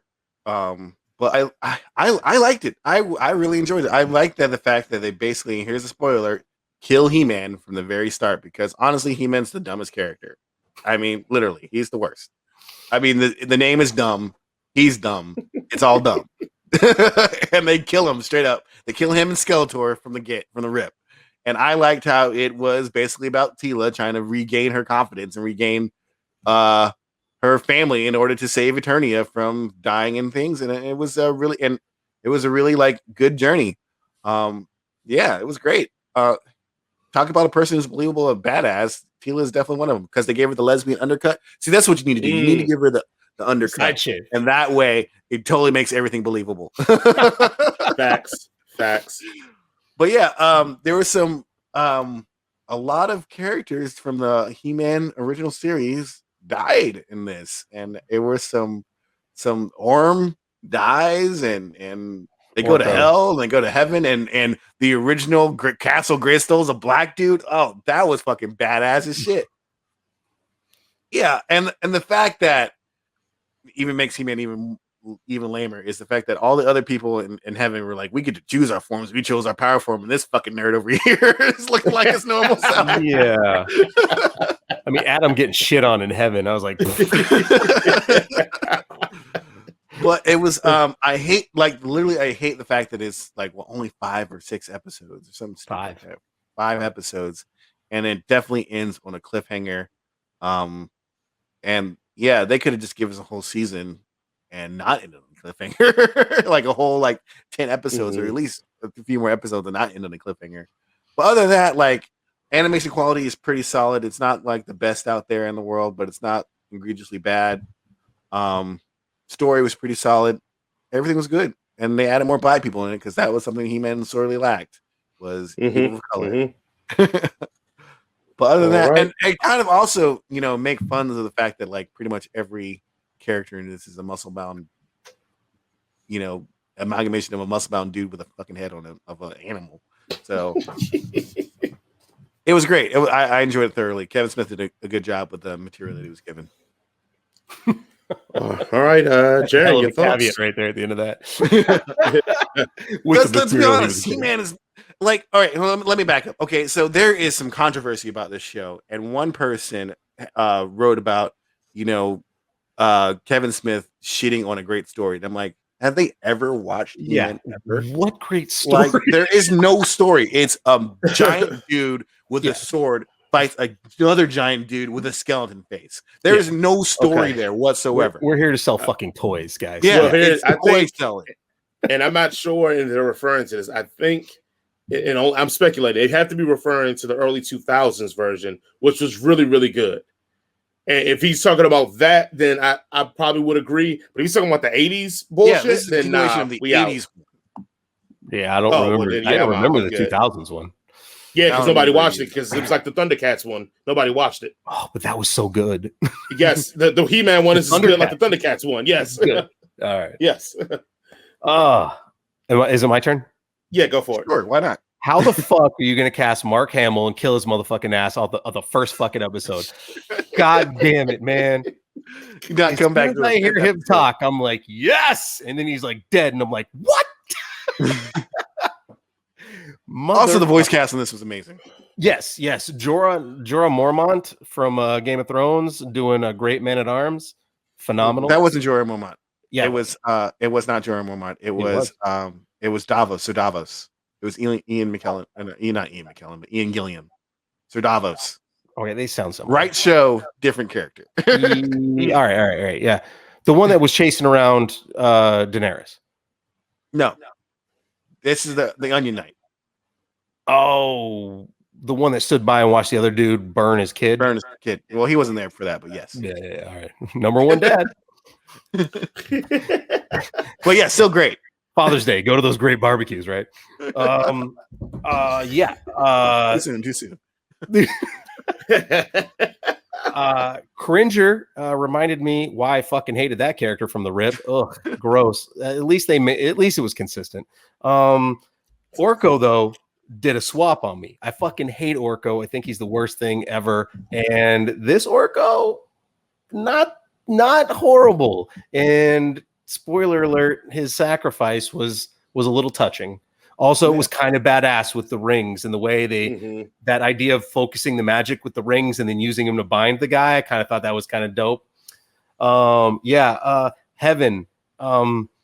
So every time they cut to that gray skull spire, was that a water slide running through it? I mean, was that a tram? Like, what the fuck was going on with that shit? Like, it looked like heaven. You can have water slides. It's heaven, and heaven probably has a lot of water slides. I mean, let's be real.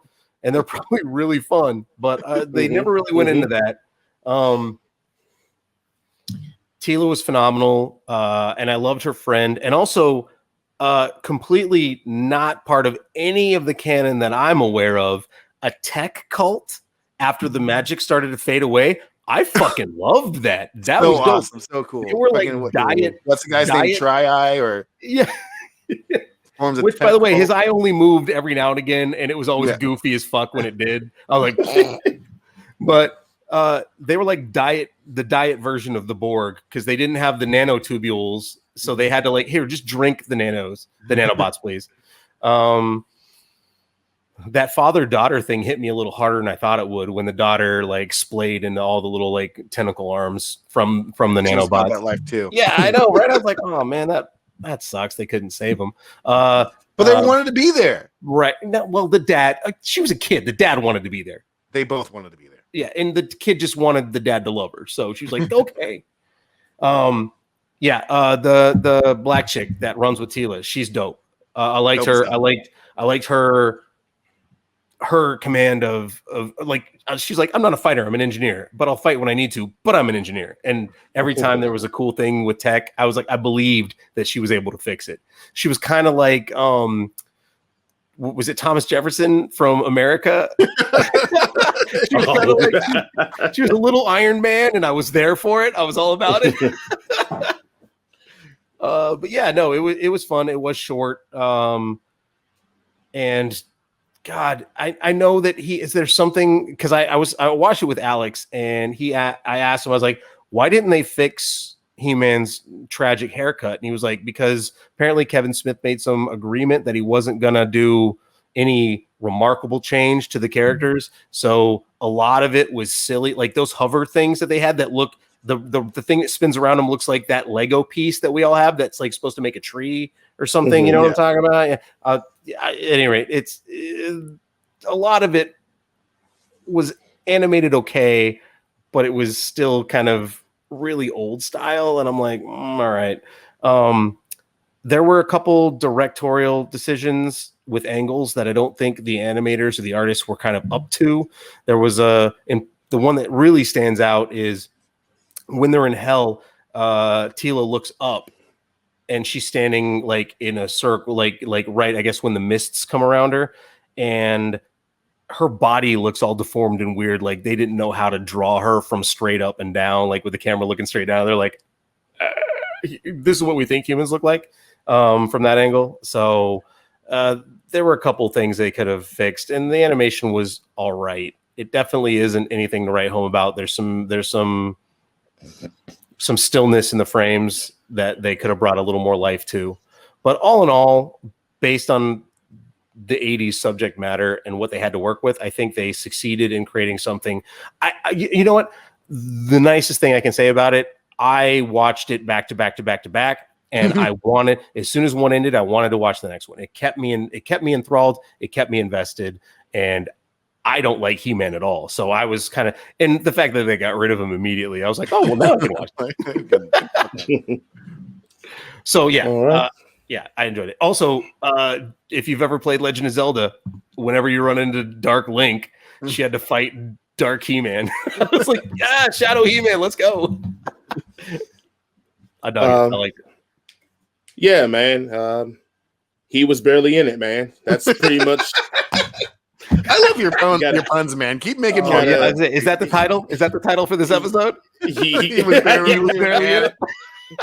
Like, you got a He-Man show with no He-Man, which I would have been fine with. I would have been fine with if you gave me all this that happened here, like after like episode 2 should have been shifted to part 2. Part 1 should have been episode 1, and you should have gave me 4 other episodes of us living in this new era of the world with magic being almost non-existent. So we can feel how it's destroying all the cities and towns and around it, and we can walk through Tila's eyes as her being a wanderer to see this and see why, by the point that we get to part 2, why this is so important. They got to complete this mission. It pretty much was like, hey, the magic is gone. Okay, let's get the band back together. Maybe not. Okay, I'll do it, Tila. Maybe not. Okay, I'll do it, Tila. And it's like, well, hold on. If it was that easy to get it back together, like, what? Why did y'all let this shit go bankrupt before you did it? Like, Tila did it with, I mean, if it to steal a line from with the screen rants, like, barely a concern. Like, it was barely an inconvenience at all. Like, don't kill us here. Don't copyright us. We would have done this anyway, so it's fine. Right. Barely an inconvenience at all. Like, she just walked over and was like, yeah, do it. Even her being convinced to do it was barely an inconvenience at all. Like, all this animosity you had, and it was like, give you some more rubies and gems. Okay, we'll do it. Which that character had never been set up to be just a greedy mongerer of needing money, because you just hit a score. So even more, you'd be like, I don't need your extra money, man. Like, we just hit because the way her shorty kept talking about how much money they just made in 1 and 2 adventures. Most people would be like, nah, I'm not trying to get back that deep into the game, shorty. I left it for a reason. So I would have liked to see the whole world breathe more and do it. I will admit, I'm not a fan of Sarah Michelle Gellar's voice acting with Tila. I thought it was off. It just didn't feel genuine. It felt like it was Sarah Michelle Gellar talking, not actually being a character. He's definitely I mean, granted, everybody's like, well, she's Sarah Michelle Gellar. That's what she's supposed to sound like. I didn't know Lena Headey was. I knew who she was. She was Evelyn, but it did not feel like her. No, like she felt like a new character. I don't know. The disrespect too of her throwing the gems at their feet. The fuck? Do we not hand money to people we're trying to buy services from in this world? I was like, believe me, I was dance with this bitch. Right. Rain up in here in gemstones. I really need your help for this goblet, and just chucks money on the floor. Pick it up. Yeah, like I said, just wasn't a fan of Sarah Michelle Gellar's Tila. Maybe you guys were. It felt like she didn't do anything different to her voice. She just talked, and that was it. I do think a misuse was done. I mean, with you having Mark Hamill, and he's pretty much in for barely none of the time. Yeah, but I get it. It is what it is. But I did enjoy the story that was being told. Even I said I wish it would have meant part 1 would have, like you said, shown the stakes at hand.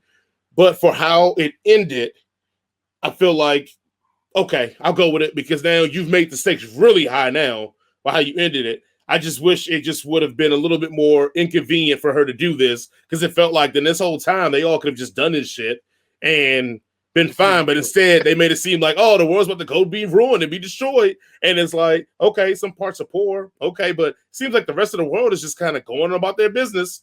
Like, if because we had her in like the market yards and all that stuff. So either no here nor there. I thought it was fun because, like you said, it's a trash IP. Let's call it what it is. I'm a huge He-Man guy. I had the He-Man sword growing up where you can swing it. It does the sound effects, and I loved He-Man. It's a trash IP. You had the power, huh? Yeah. It's a trash. I had a IP. He-Man sword too when I was a kid. Yeah, so the fact that I really like where you're going with this, Jason. Like if they had done it more like The Last Airbender, where I know. This traveling scenario where you really get to world build because you see how things are happening, and there's an overarching story where they're going to end at the end of the season, but we get episodes that really show the human side of the tragedy that's happening on this world. I 100% agree with you. That would have been a way better show. And I even figured out in my mind, in my head canon, I'm like, an easy way to do this would have been when, yeah, there you go.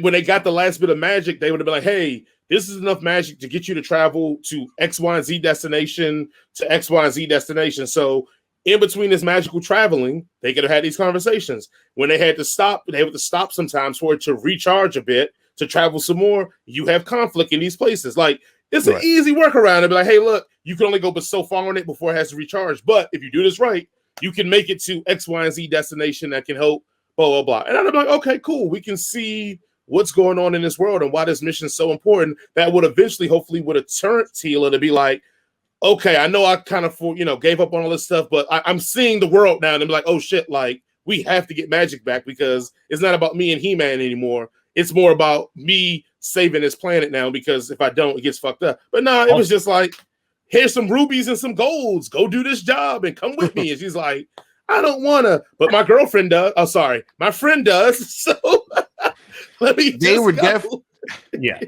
no question. They were definitely leaning hard that's just not her friend. She going to the cookout, she going to family reunion, she bringing to weddings and shit. But then you have her being so pissed off at Adam for hiding. And even then, she was like, Adam's just my friend. Yeah. And we were still like, why are you so mad? Why are you so mad he lied? She's bisexual. Why are you so mad? Why are you so mad that you're leaving your whole career in the fucking kingdom because Adam lied to you? Why are you so mad? To be honest, though, she's definitely the top and Adam would be the bottom. Oh, no question. Sure, so even when he goes into He-Man form for the first time in front of her, he's still He-Man's definitely a bottom. Yeah. Yeah. I will admit that I did like that part but I don't think they accomplished it well, but I thought the attempt was there to make He-Man fallible. Like, I think the intercutting of the past scenes and blah, blah, blah, showing showing that he's not the goody two-shoes that we all think he is to be. And I think when you finally get to heaven and you see him, they should have made his dilemma that he wasn't that guy. That's why he wanted to stay in his regular meek form as a symptom to be like, yeah, I did some shit, but I kind of was a little bit like shady, or I wasn't always so honest. Like, I feel like that could have been a better transition because you're right. Why the fuck would you want to be the measly dude with all these buff ass cats running around this town? Like, what is wrong with you, my man? Yeah, like, also, when did he become the Avatar? They're all like, we were the champions before you. They'll be champions after you. Like, I didn't realize there was a line of succession for He-Man. I didn't know there was a backstory to He-Man at all. So yeah. Again, I like that upgrade. They added that. I thought that was cool. That that he wasn't the original dude that ever defended Eternia. But I didn't know. It's He-Man. Who needs a fucking backstory? Big muscly guy fights big muscly other guy with skeleton face. Yeah. Right. So, but I did like that. It was like this kind of He-Man wasn't, he wasn't everything everybody thought he was, especially to Teela. And I thought that was a good dynamic they tried to play in. I think they missed the mark on it very heavily, but I thought that was a good angle they were trying to put in there. But yeah, man, I enjoyed it, man. It's fucking He-Man shit. What else? What more can we say? I guess we can say. Best review ever. It's fucking He-Man, man. What the fuck you want from this? Yeah. I guess what we can say is what our ratings will be for this one. Wait, so Jason, one other number thing. 8. As soon as I find out the world's gonna die because the magic's being used up, I would have cut Orko's fucking head off. That person just done. that motherfucker just existing, the fact that he's floating, yo, motherfucker, using up magic, man. That's keeping the world together, and you're using the fucking We need that shit, man. Like, you'd be done. This motherfucker. All right, what's your rating? I would give it a solid 3. It's on Netflix. There's no reason why not to watch it, other than the fact that you don't know who He-Man is. But even then, it doesn't really matter because they explain the whole fucking thing in 4 minutes. So it's a solid 3. Right, yeah, I'm gonna Jarren, go. I'm gonna agree. 3, absolutely. The animation could have been better. Funny take on. I know they don't call it He-Man and the Masters of the Universe. They just call it Masters of the Universe. But that should have been a clear sign that He-Man wasn't going to be a big part of it. Yeah, solid 3. Some of the characters blow, but they fixed a lot of the characters. And it didn't suck, and it'll keep you interested for the. It was for me. Jason says it was too short. For me, it was the right amount of time because I think it's 5 episodes at about 26 minutes. It's about a movie, so just run through it. It's fun. All right, I'm right there with you. I'll give it a 3. Stream it. It's good. Netflix. All right. Have fun with it. Let's go on to our last subject comment of it. We wanted to talk a little bit about animation. So we got into this huge thing as we won 3rd place at the Battle and Brew Trivia Night, Star Trek Trivia Night. I did nothing but hand in the cards. I was a huge contributor because of that. But you're looking at the 2 Dons, the trivia guru masters here, Jason number A and Jarren are the ones that led us to a 3rd place finish. Congratulations to all of us and you guys. But we started talking about animation. We had a comment about animation and anime itself. And Jason and Jarren have very starch, hard, strong on. Yeah, we have strong anime, very potatoy.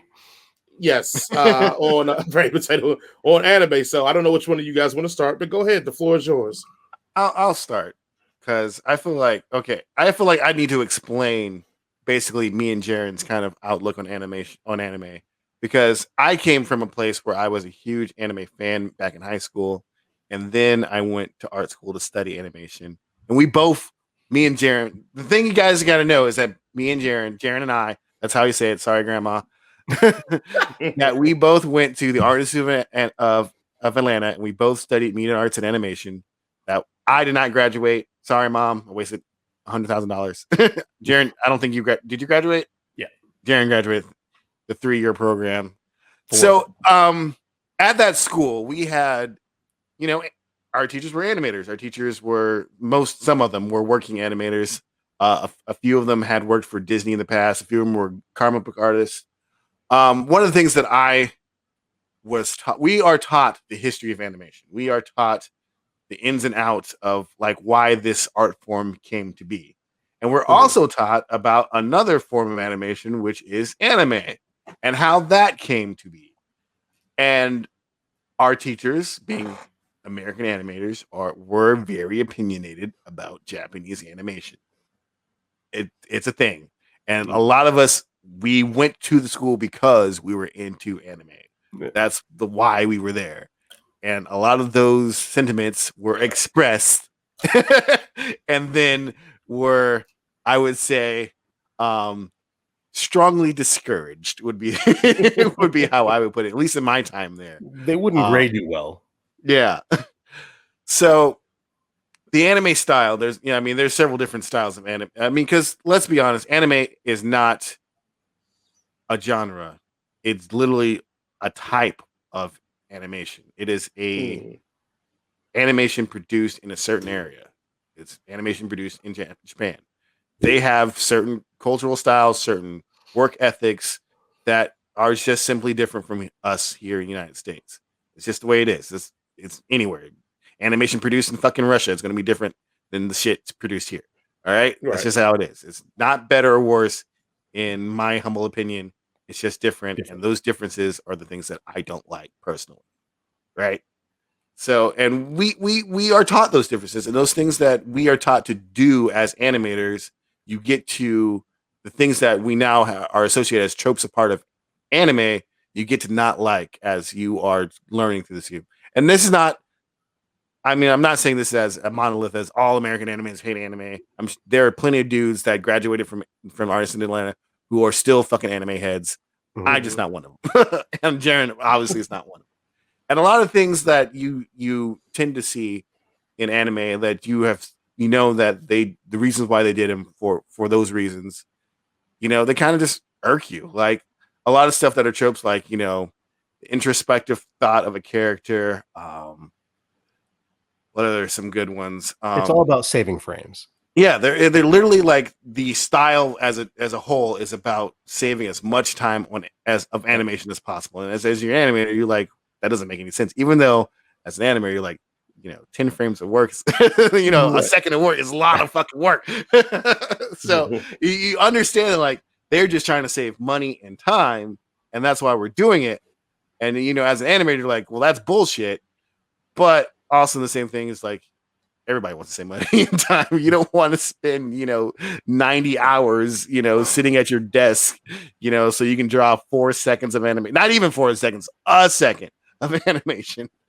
So but a lot of those things that we associated with anime, you cannot help but see it now. Like I cannot watch even the newer stuff where they move away from that.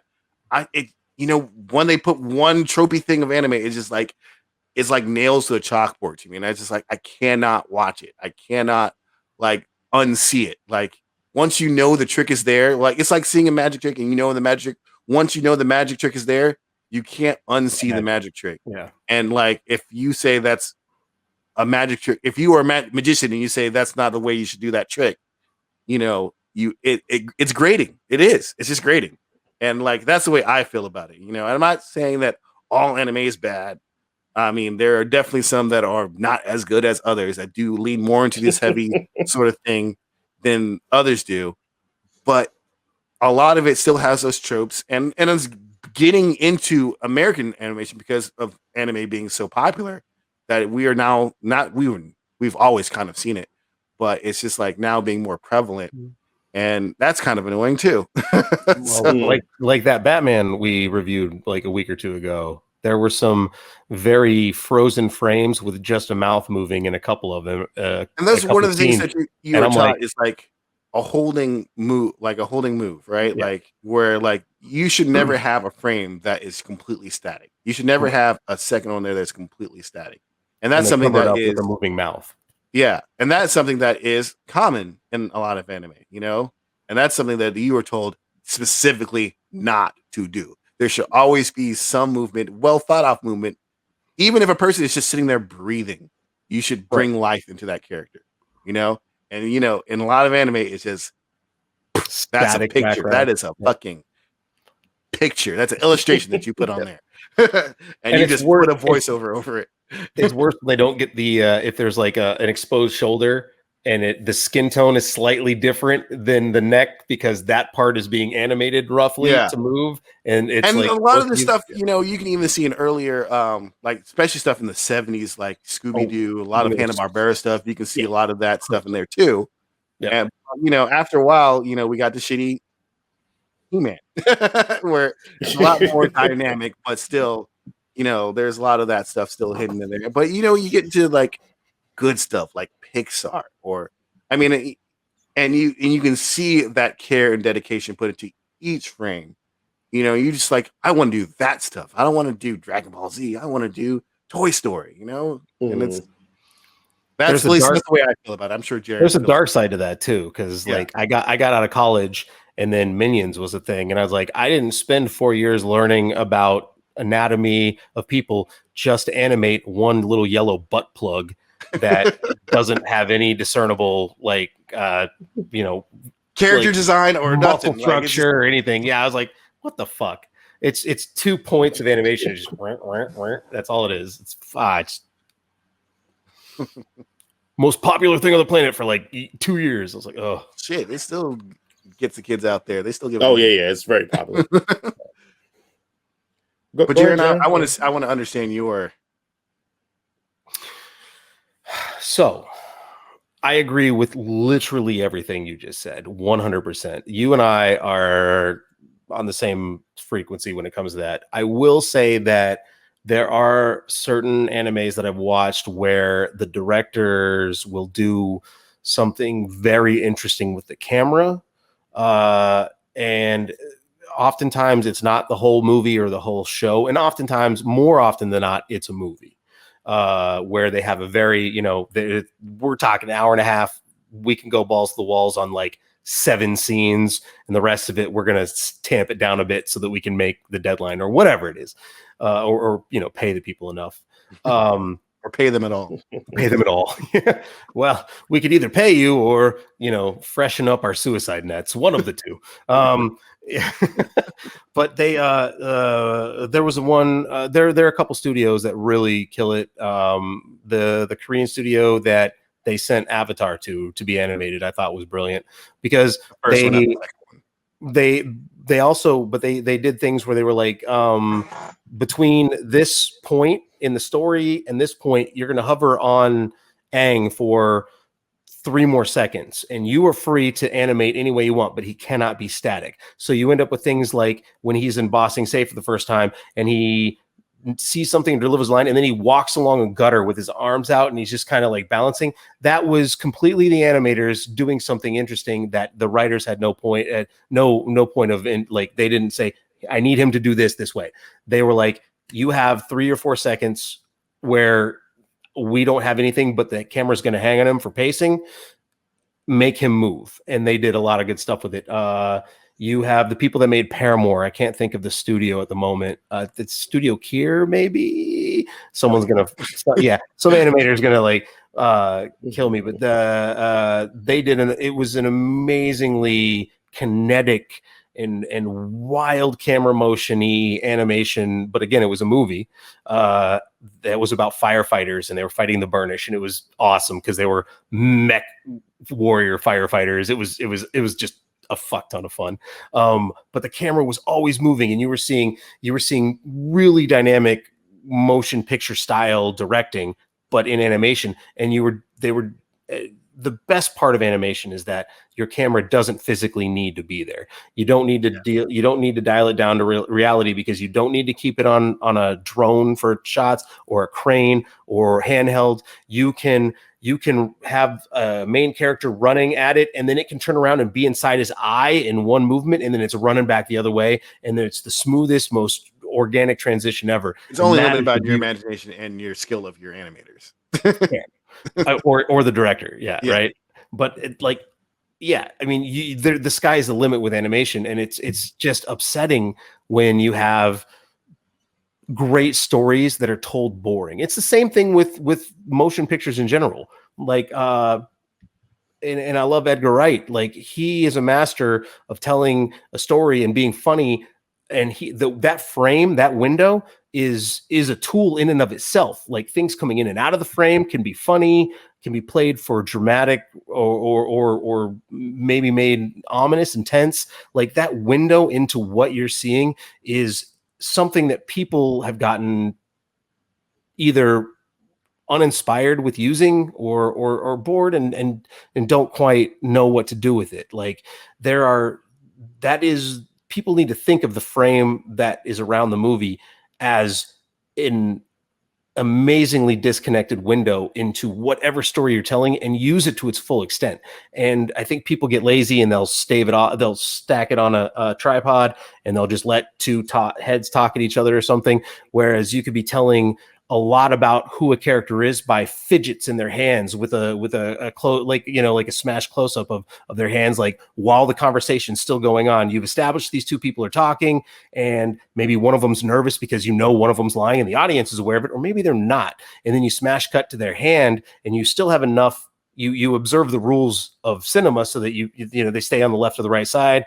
You don't ever cross the line, but maybe their hand is by their side, and they're like picking at a nail or something, and they're like, that's all you need to tell that one person is nervous and they're probably hiding something, and it's something the other character might not even notice, but now the audience is clued in, and you don't have to fucking spell it out like M. Night did in Old, where everybody spelled out everything about everything. So, I mean, there are creative ways to approach this, and I think that animation is one of the most pure ways to do that, because don't have an actual camera. You can put your frame anywhere you want. It can follow a blade into a body, and you can see sinew and meat splicing ahead of the blade coming in, and then go straight out the back and come around. Like, I mean, there's so many cool things you can do with animation. Now we're getting to the point where CG, you can accomplish the same things with CG, and it's a beautiful thing when you have somebody that's creative and can have fun with it. But animation was the purest. It was the start of it, and it sucks when it's squandered. And when you have a still frame with a mouth moving where the jawline doesn't even move, where, I'm sorry, when my mouth moves, my fucking head shape changes. Like, when that doesn't happen, but the mouth is just a flappy thing and the jawline doesn't change, like it's or the wasted. whole shape of the face doesn't even change. Yeah, you know? it's wasted. Like, or like if you and there's a lot of stuff like you would say, like when they're trying to emote, like a lot of the times, and I'm just saying generality. I'm not saying all the time, and there are not any shows that don't do it. But instead of like actually trying to depict an emotion, you'll just do like something really quick, like, you know, the shaded eyes or the little one drop of sweat or whatever. And you know, that's a part of the genre now. You know, that's under 100% fine. You know, it's all this stuff is fine because that's a part of what this is. It's just for people who, like myself and Jared, who have studied these things or who've wanted to create something like this. It's frustrating to watch. It's cop-out. Yeah, and when you just like, you could have done so much more in that 10 seconds, but you know, you only getting paid 40 cents a frame, or not even that. You're getting paid like a half a cent a frame, and you got like 9 more hours of work left because they don't get you to leave after 8 hours, and you know, and maybe you've made $30 today. So yeah, you're going to just do a fucking, you know, drop or whatever, you know. So that's the way we feel. It's a lot. It's a lot there. It's a lot to take in. It's for me 6 years of art school. Yeah, I'll start with one. I think a lot more modern anime is getting away from the tropial, static things you guys are talking about. 2, most American animation does kind of the same thing. I don't know if you guys have been watching the landscape of American animation. It's very, everybody's doing cost-effective saving measures. Now, the issue I think you guys are having, which is a fair enough point, is that you guys are taking animated movies, particularly, and then juxtaposing it versus an anime series, typically, where that movie, they have all the money, sit here, here's the bundle, let's get this done, let's knock this out, X, Y, and Z. You have intense direction from someone because they have a thought of what they want this to look and feel like and everything like that with the movie, versus a Naruto show where they're working year round and they know they got to do almost 80 episodes in this year and they got to get this shit done, and they are just getting over with people telling this is the general gist of the episode and maybe this is the action scene we need, let's get it done. Because if you look at some of the anime movies, like we talked about one day trying to review the Demon Slayer movie, it's less of what the things that you guys have now. They still the trope stuff, the drop of the thing, but a lot of that stuff now is like the characters are reacting, but actually are moving or shaking or doing different things and just being like mouth wide open and eyes white in a drop, and it's like that's it. Like they're actually doing something that's more fluid now, because now they're realizing that this animation thing is no longer just big in their country or area, it's big worldwide. So let's be completely real. Jason, as you would attest, and I think even Jarren would attest, most of our first experience with Dragon Ball Z was either Toonami or Saturday mornings. And that's all you got for anime. That was it. That was all we got over here in America for anime. You might get Robotech on Sci-Fi if you were in the know. I think my right. I think my first one was Fist of the North Star. So. Right, but even that one, like it was like usually you had to get that off someone who knew someone that could boot. Like it was a struggle to get anime in to see it. I remember watching Fist of the North Star. Right, yeah. I remember Fist of the North Star watching it on a VHS. Yeah, in a comic book store. Yeah, because I remember watching Fist of the you had to have you had to know somebody sometimes. So anyway, but I think because they were animating in their own area, in their own style, like us, they knew nothing different. Like how you guys, like, hey, you got American animation, you know nothing different. So when you see the reverse of it, it's kind of like, well, this is lazy animation, quote unquote, because you look at it and go, we're taught to always have something. They're like, but also I think in America, we know we have like things like labor laws that are those animators are going to work all year round. They're probably going to have 3 months off every year. Those guys don't. So you literally have to pick and choose what's more important, having every shot per frame or getting the episode out so I can keep my job. And that's the issue, I think, when you go into the animation styles. But I think as more anime gets more popular around the world, which is pretty much, I can make an argument, probably the most popular animation form right now. Oh, most certainly.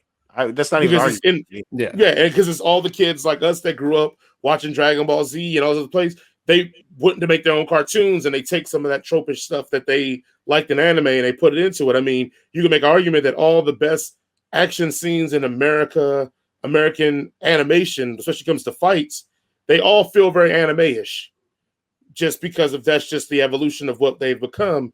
I think the issue with anime, though, exclusively to what you guys are speaking to, is that it's like we talked about the Dragon Ball Z thing. Dragon Ball Z, they'll have a fight, and then they'll start punching each other, and then it's just black lines. And you're like, what the? And that fight will take 6 episodes. Yeah. Right. Well, that's literally the trope of Dragon Ball Z that they can't get out of now. So they have to keep giving you that. They've kind of cut down a bit on the I need to charge up for 5 episodes thing. It only takes 3 episodes. That's an improvement. Yes, I'm going to say it only takes 3. So that's kind of good. But I think a lot of that has to do with time constraints. And like you said, I got to get this episode out. So if I'm going to have 15 minutes of Goku charging up on Namek looking at Frieza, right. That's what I got to do to get this episode out.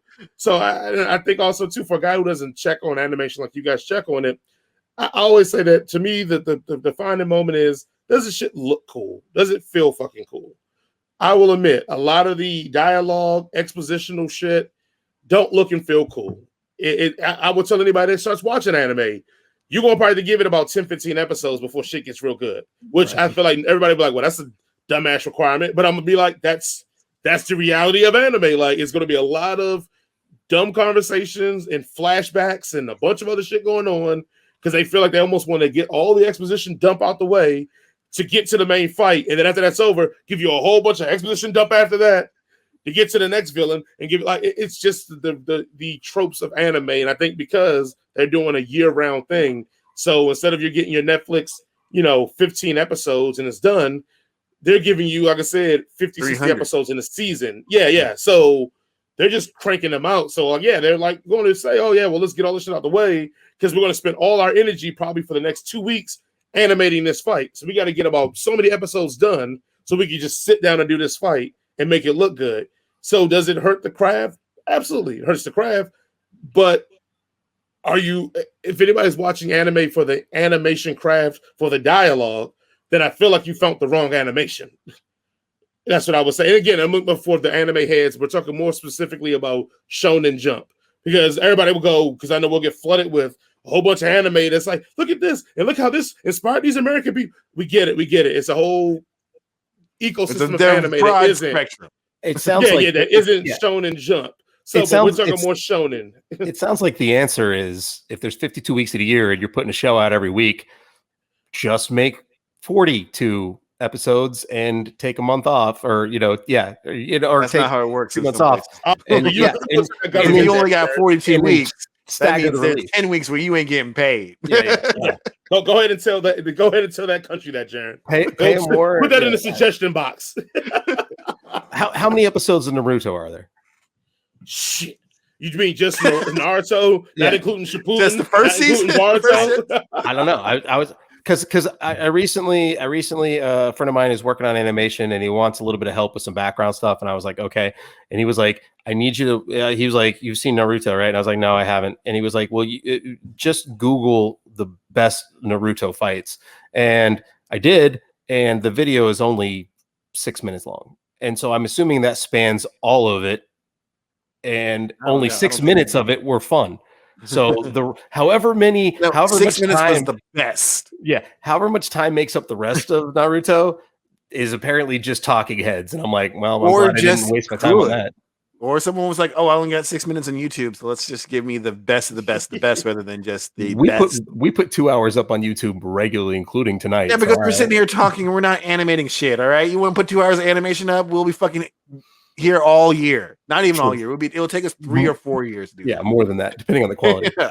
And if it's just the two of us, probably 10.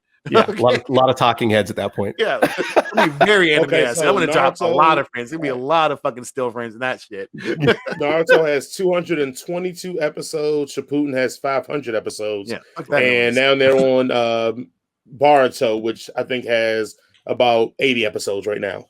Yeah, that's a lot. That's a lot. Best fights, 6 minutes. And one of those fights had that thing they do where I think Naruto was fighting like an emo kid and he was punching a lot. And you saw like 6 of his fists, but it was a still image and they just panned up the image, but you could hear punches like, Right. but it was a still image that they were just panning up. And I'm like, Called creativity, Jarren. It's called creativity with a is deadline. that what you call that? Yes, yes, Creative yes, yes, yes. bookkeeping. But here's the thing. Hold on, like, and real quick, because I think this is just because I know we're getting close and we're really, really long. But do you really think these animators are just sitting around going, "Oh, I don't feel like working today, so still"? Oh, of course not. All right, No. and that's what I'm I think- saying. Like, it's not like an intentional, lazy, sloppy thing. It's I don't think it's lazy. we got time constraints, and if I don't do it, they will find somebody to replace me tomorrow that will do this shit. And I will dishonor my family, and if I don't have a job, I don't. Yeah, Yep. No, I 100%. people I'm are not, dying for this. I'm not shit. saying any of these guys are lazy. I'm saying the system's broken. That's all I'm saying. my big takeaway from this is I am glad that more people are watching anime. Yeah. Period. Like, if you like anime, more power to you. Congratulations. Good. Do that. Yes, do that.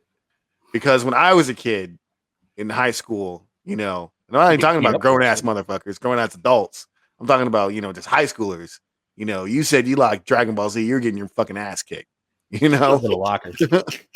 Like, someone's gonna call you a sexist slur to your face, another teenager or racist. or even worse, or racist, or even worse, like, why are you even liking that? That's for kids or whatever, blah blah blah blah blah. Yeah. And it's like, adults make this. People who have families and mortgages and shit make this. People who are artists and have ideas and imagination make this. And like, it's much better to enjoy something that someone has worked over and put their time in than to just be like, oh, I'm an adult, I gotta watch the news and worry about my taxes and shit.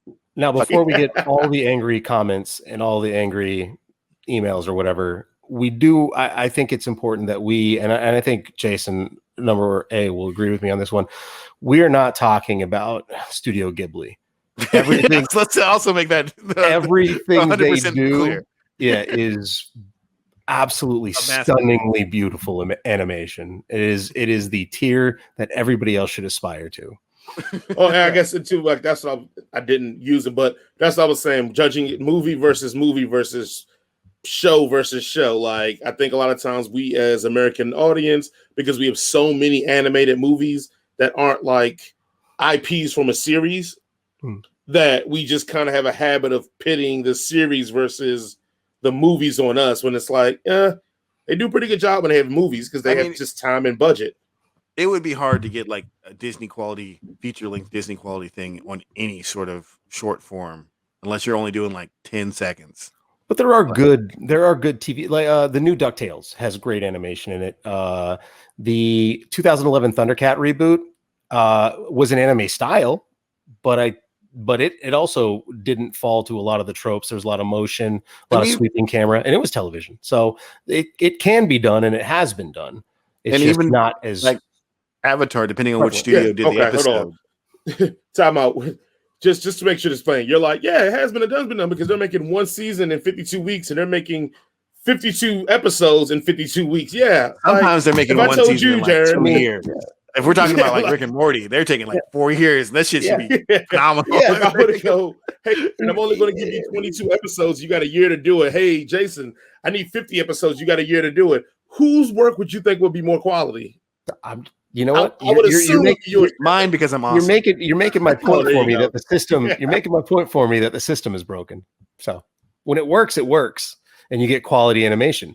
When the expectations are set correctly and the money is appropriately distributed, you get good animation. When the expectations are far out of the reach of a decent animator and you just throw bodies at it and pay them pennies on the dollar, then you get animated series that are out every 52 episodes a year or whatever. So Well, I guess maybe there's a good way to do it and there's a bad way to do it. 5 or 6 episodes. Well, I don't think it's a good or bad way to do it. I think it's just a style versus a style that you prefer, because a perfect example, let's take it to music.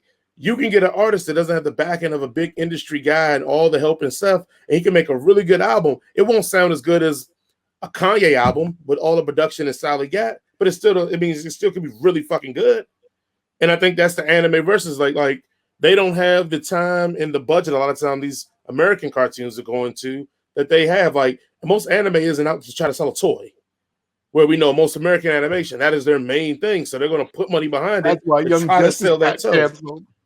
Right. So and I'm saying, so that's my thing is like, I look at it and go, I don't think it's a system is broke. Well, yes, the system be better for them. Yes. Yeah. The system will be better for them. But I'm saying like for the conditions that they have and what they're trying to do, I think the work is very, very fucking good for that situation. Because I'm not judging anime against another guy. Like I'm not judging the rich SAT kid score versus the guy in the hood score, because the other guy had tutoring and other type of stuff. I'm saying, well, hey, Jamal just want to come up. Right. Jamal is what sets the culture and the trends. Trent up there, he just may go to Harvard and just be successful because of the. He got a job anyway. He didn't even need to go to Harvard. His dad was going to hire him. So is the anime artist the poor kid or the rich kid in this? There's this analogy went off the rails. Yeah, right. I would say the anime artist is the poor kid who's setting the trends. Yes, that's the anime artist. I mean, honestly, Jason's correct about that, because I mean, anime is setting the trends now. There's so much that is being influenced by anime, not only like in hip hop, but in other genres as well. Even back, as I said, back into American animation is being heavily influenced by anime now. So, whether we like it or not, fuck it, it's here. And that's the way it is. I wonder what your teachers are saying now as they watch all this anime inspired American cartoons. There was always a little bit of inspiration. You go back to the 80s and you look at the real Ghostbusters, which was one of my favorite cartoons growing up. That was definitely it was animated in like Japan or mostly anything from like 1969 to 2001 was animated in other countries. Yeah, they would only do the keyframes here, and then they would ship everything off to other countries. So only like the character designs and the style was here, but pretty much most of it was, 400 dudes who had a week to finish this shit. Yeah, who could not leave until it was finished. So they were doing everything in their possible to get the fuck out of there. You know that cheap Japanese knockoff animation? This is an even cheaper knockoff called Afghanistan animation. And on that note, because we'll probably get canceled after that if Jarren gets bombed, we know why. On that note, we are ending this because it's eventually somebody's gonna get offended by. Yeah, somebody's gonna be offended by it. It's a Super Troopers quote. Come on. Yeah. Oh, I know. Again, like I said, eventually somebody's gonna get rid of us eventually. So thank you guys for listening to the N-Word for Nerd podcast. I've already said all through this where you can find us. So you can find us on YouTube, Facebook, Spotify, Google Podcasts, Apple Podcasts, iTunes. Remember to share, like, and follow. I would love for you guys to comment, because we will start reading your comments on air, on live, and responding to it. If somebody comes with bitches, exactly, some hot takes, bring some heat. And I will even go even further. If you have a really, really good hot take, I will even invite you to come on the show and discuss your hot take with us, and we can make room. Jason number 8 says we will tell you why you're wrong. So, but guys, thank you all for listening and joining us. Jarren, any closing words? I know Jason's going to say tip your waitress and be kind to your servers, but I agree with him so long as it's not that horrible waitress from Jolt. She deserved what she got. Jason number 8, any closing words? Jarren is wrong. Capitalism is the real criminal here. Be kind to one another. And we are signing off, and all I will say is stilted dialogue and bad camera. We'll see you all next week.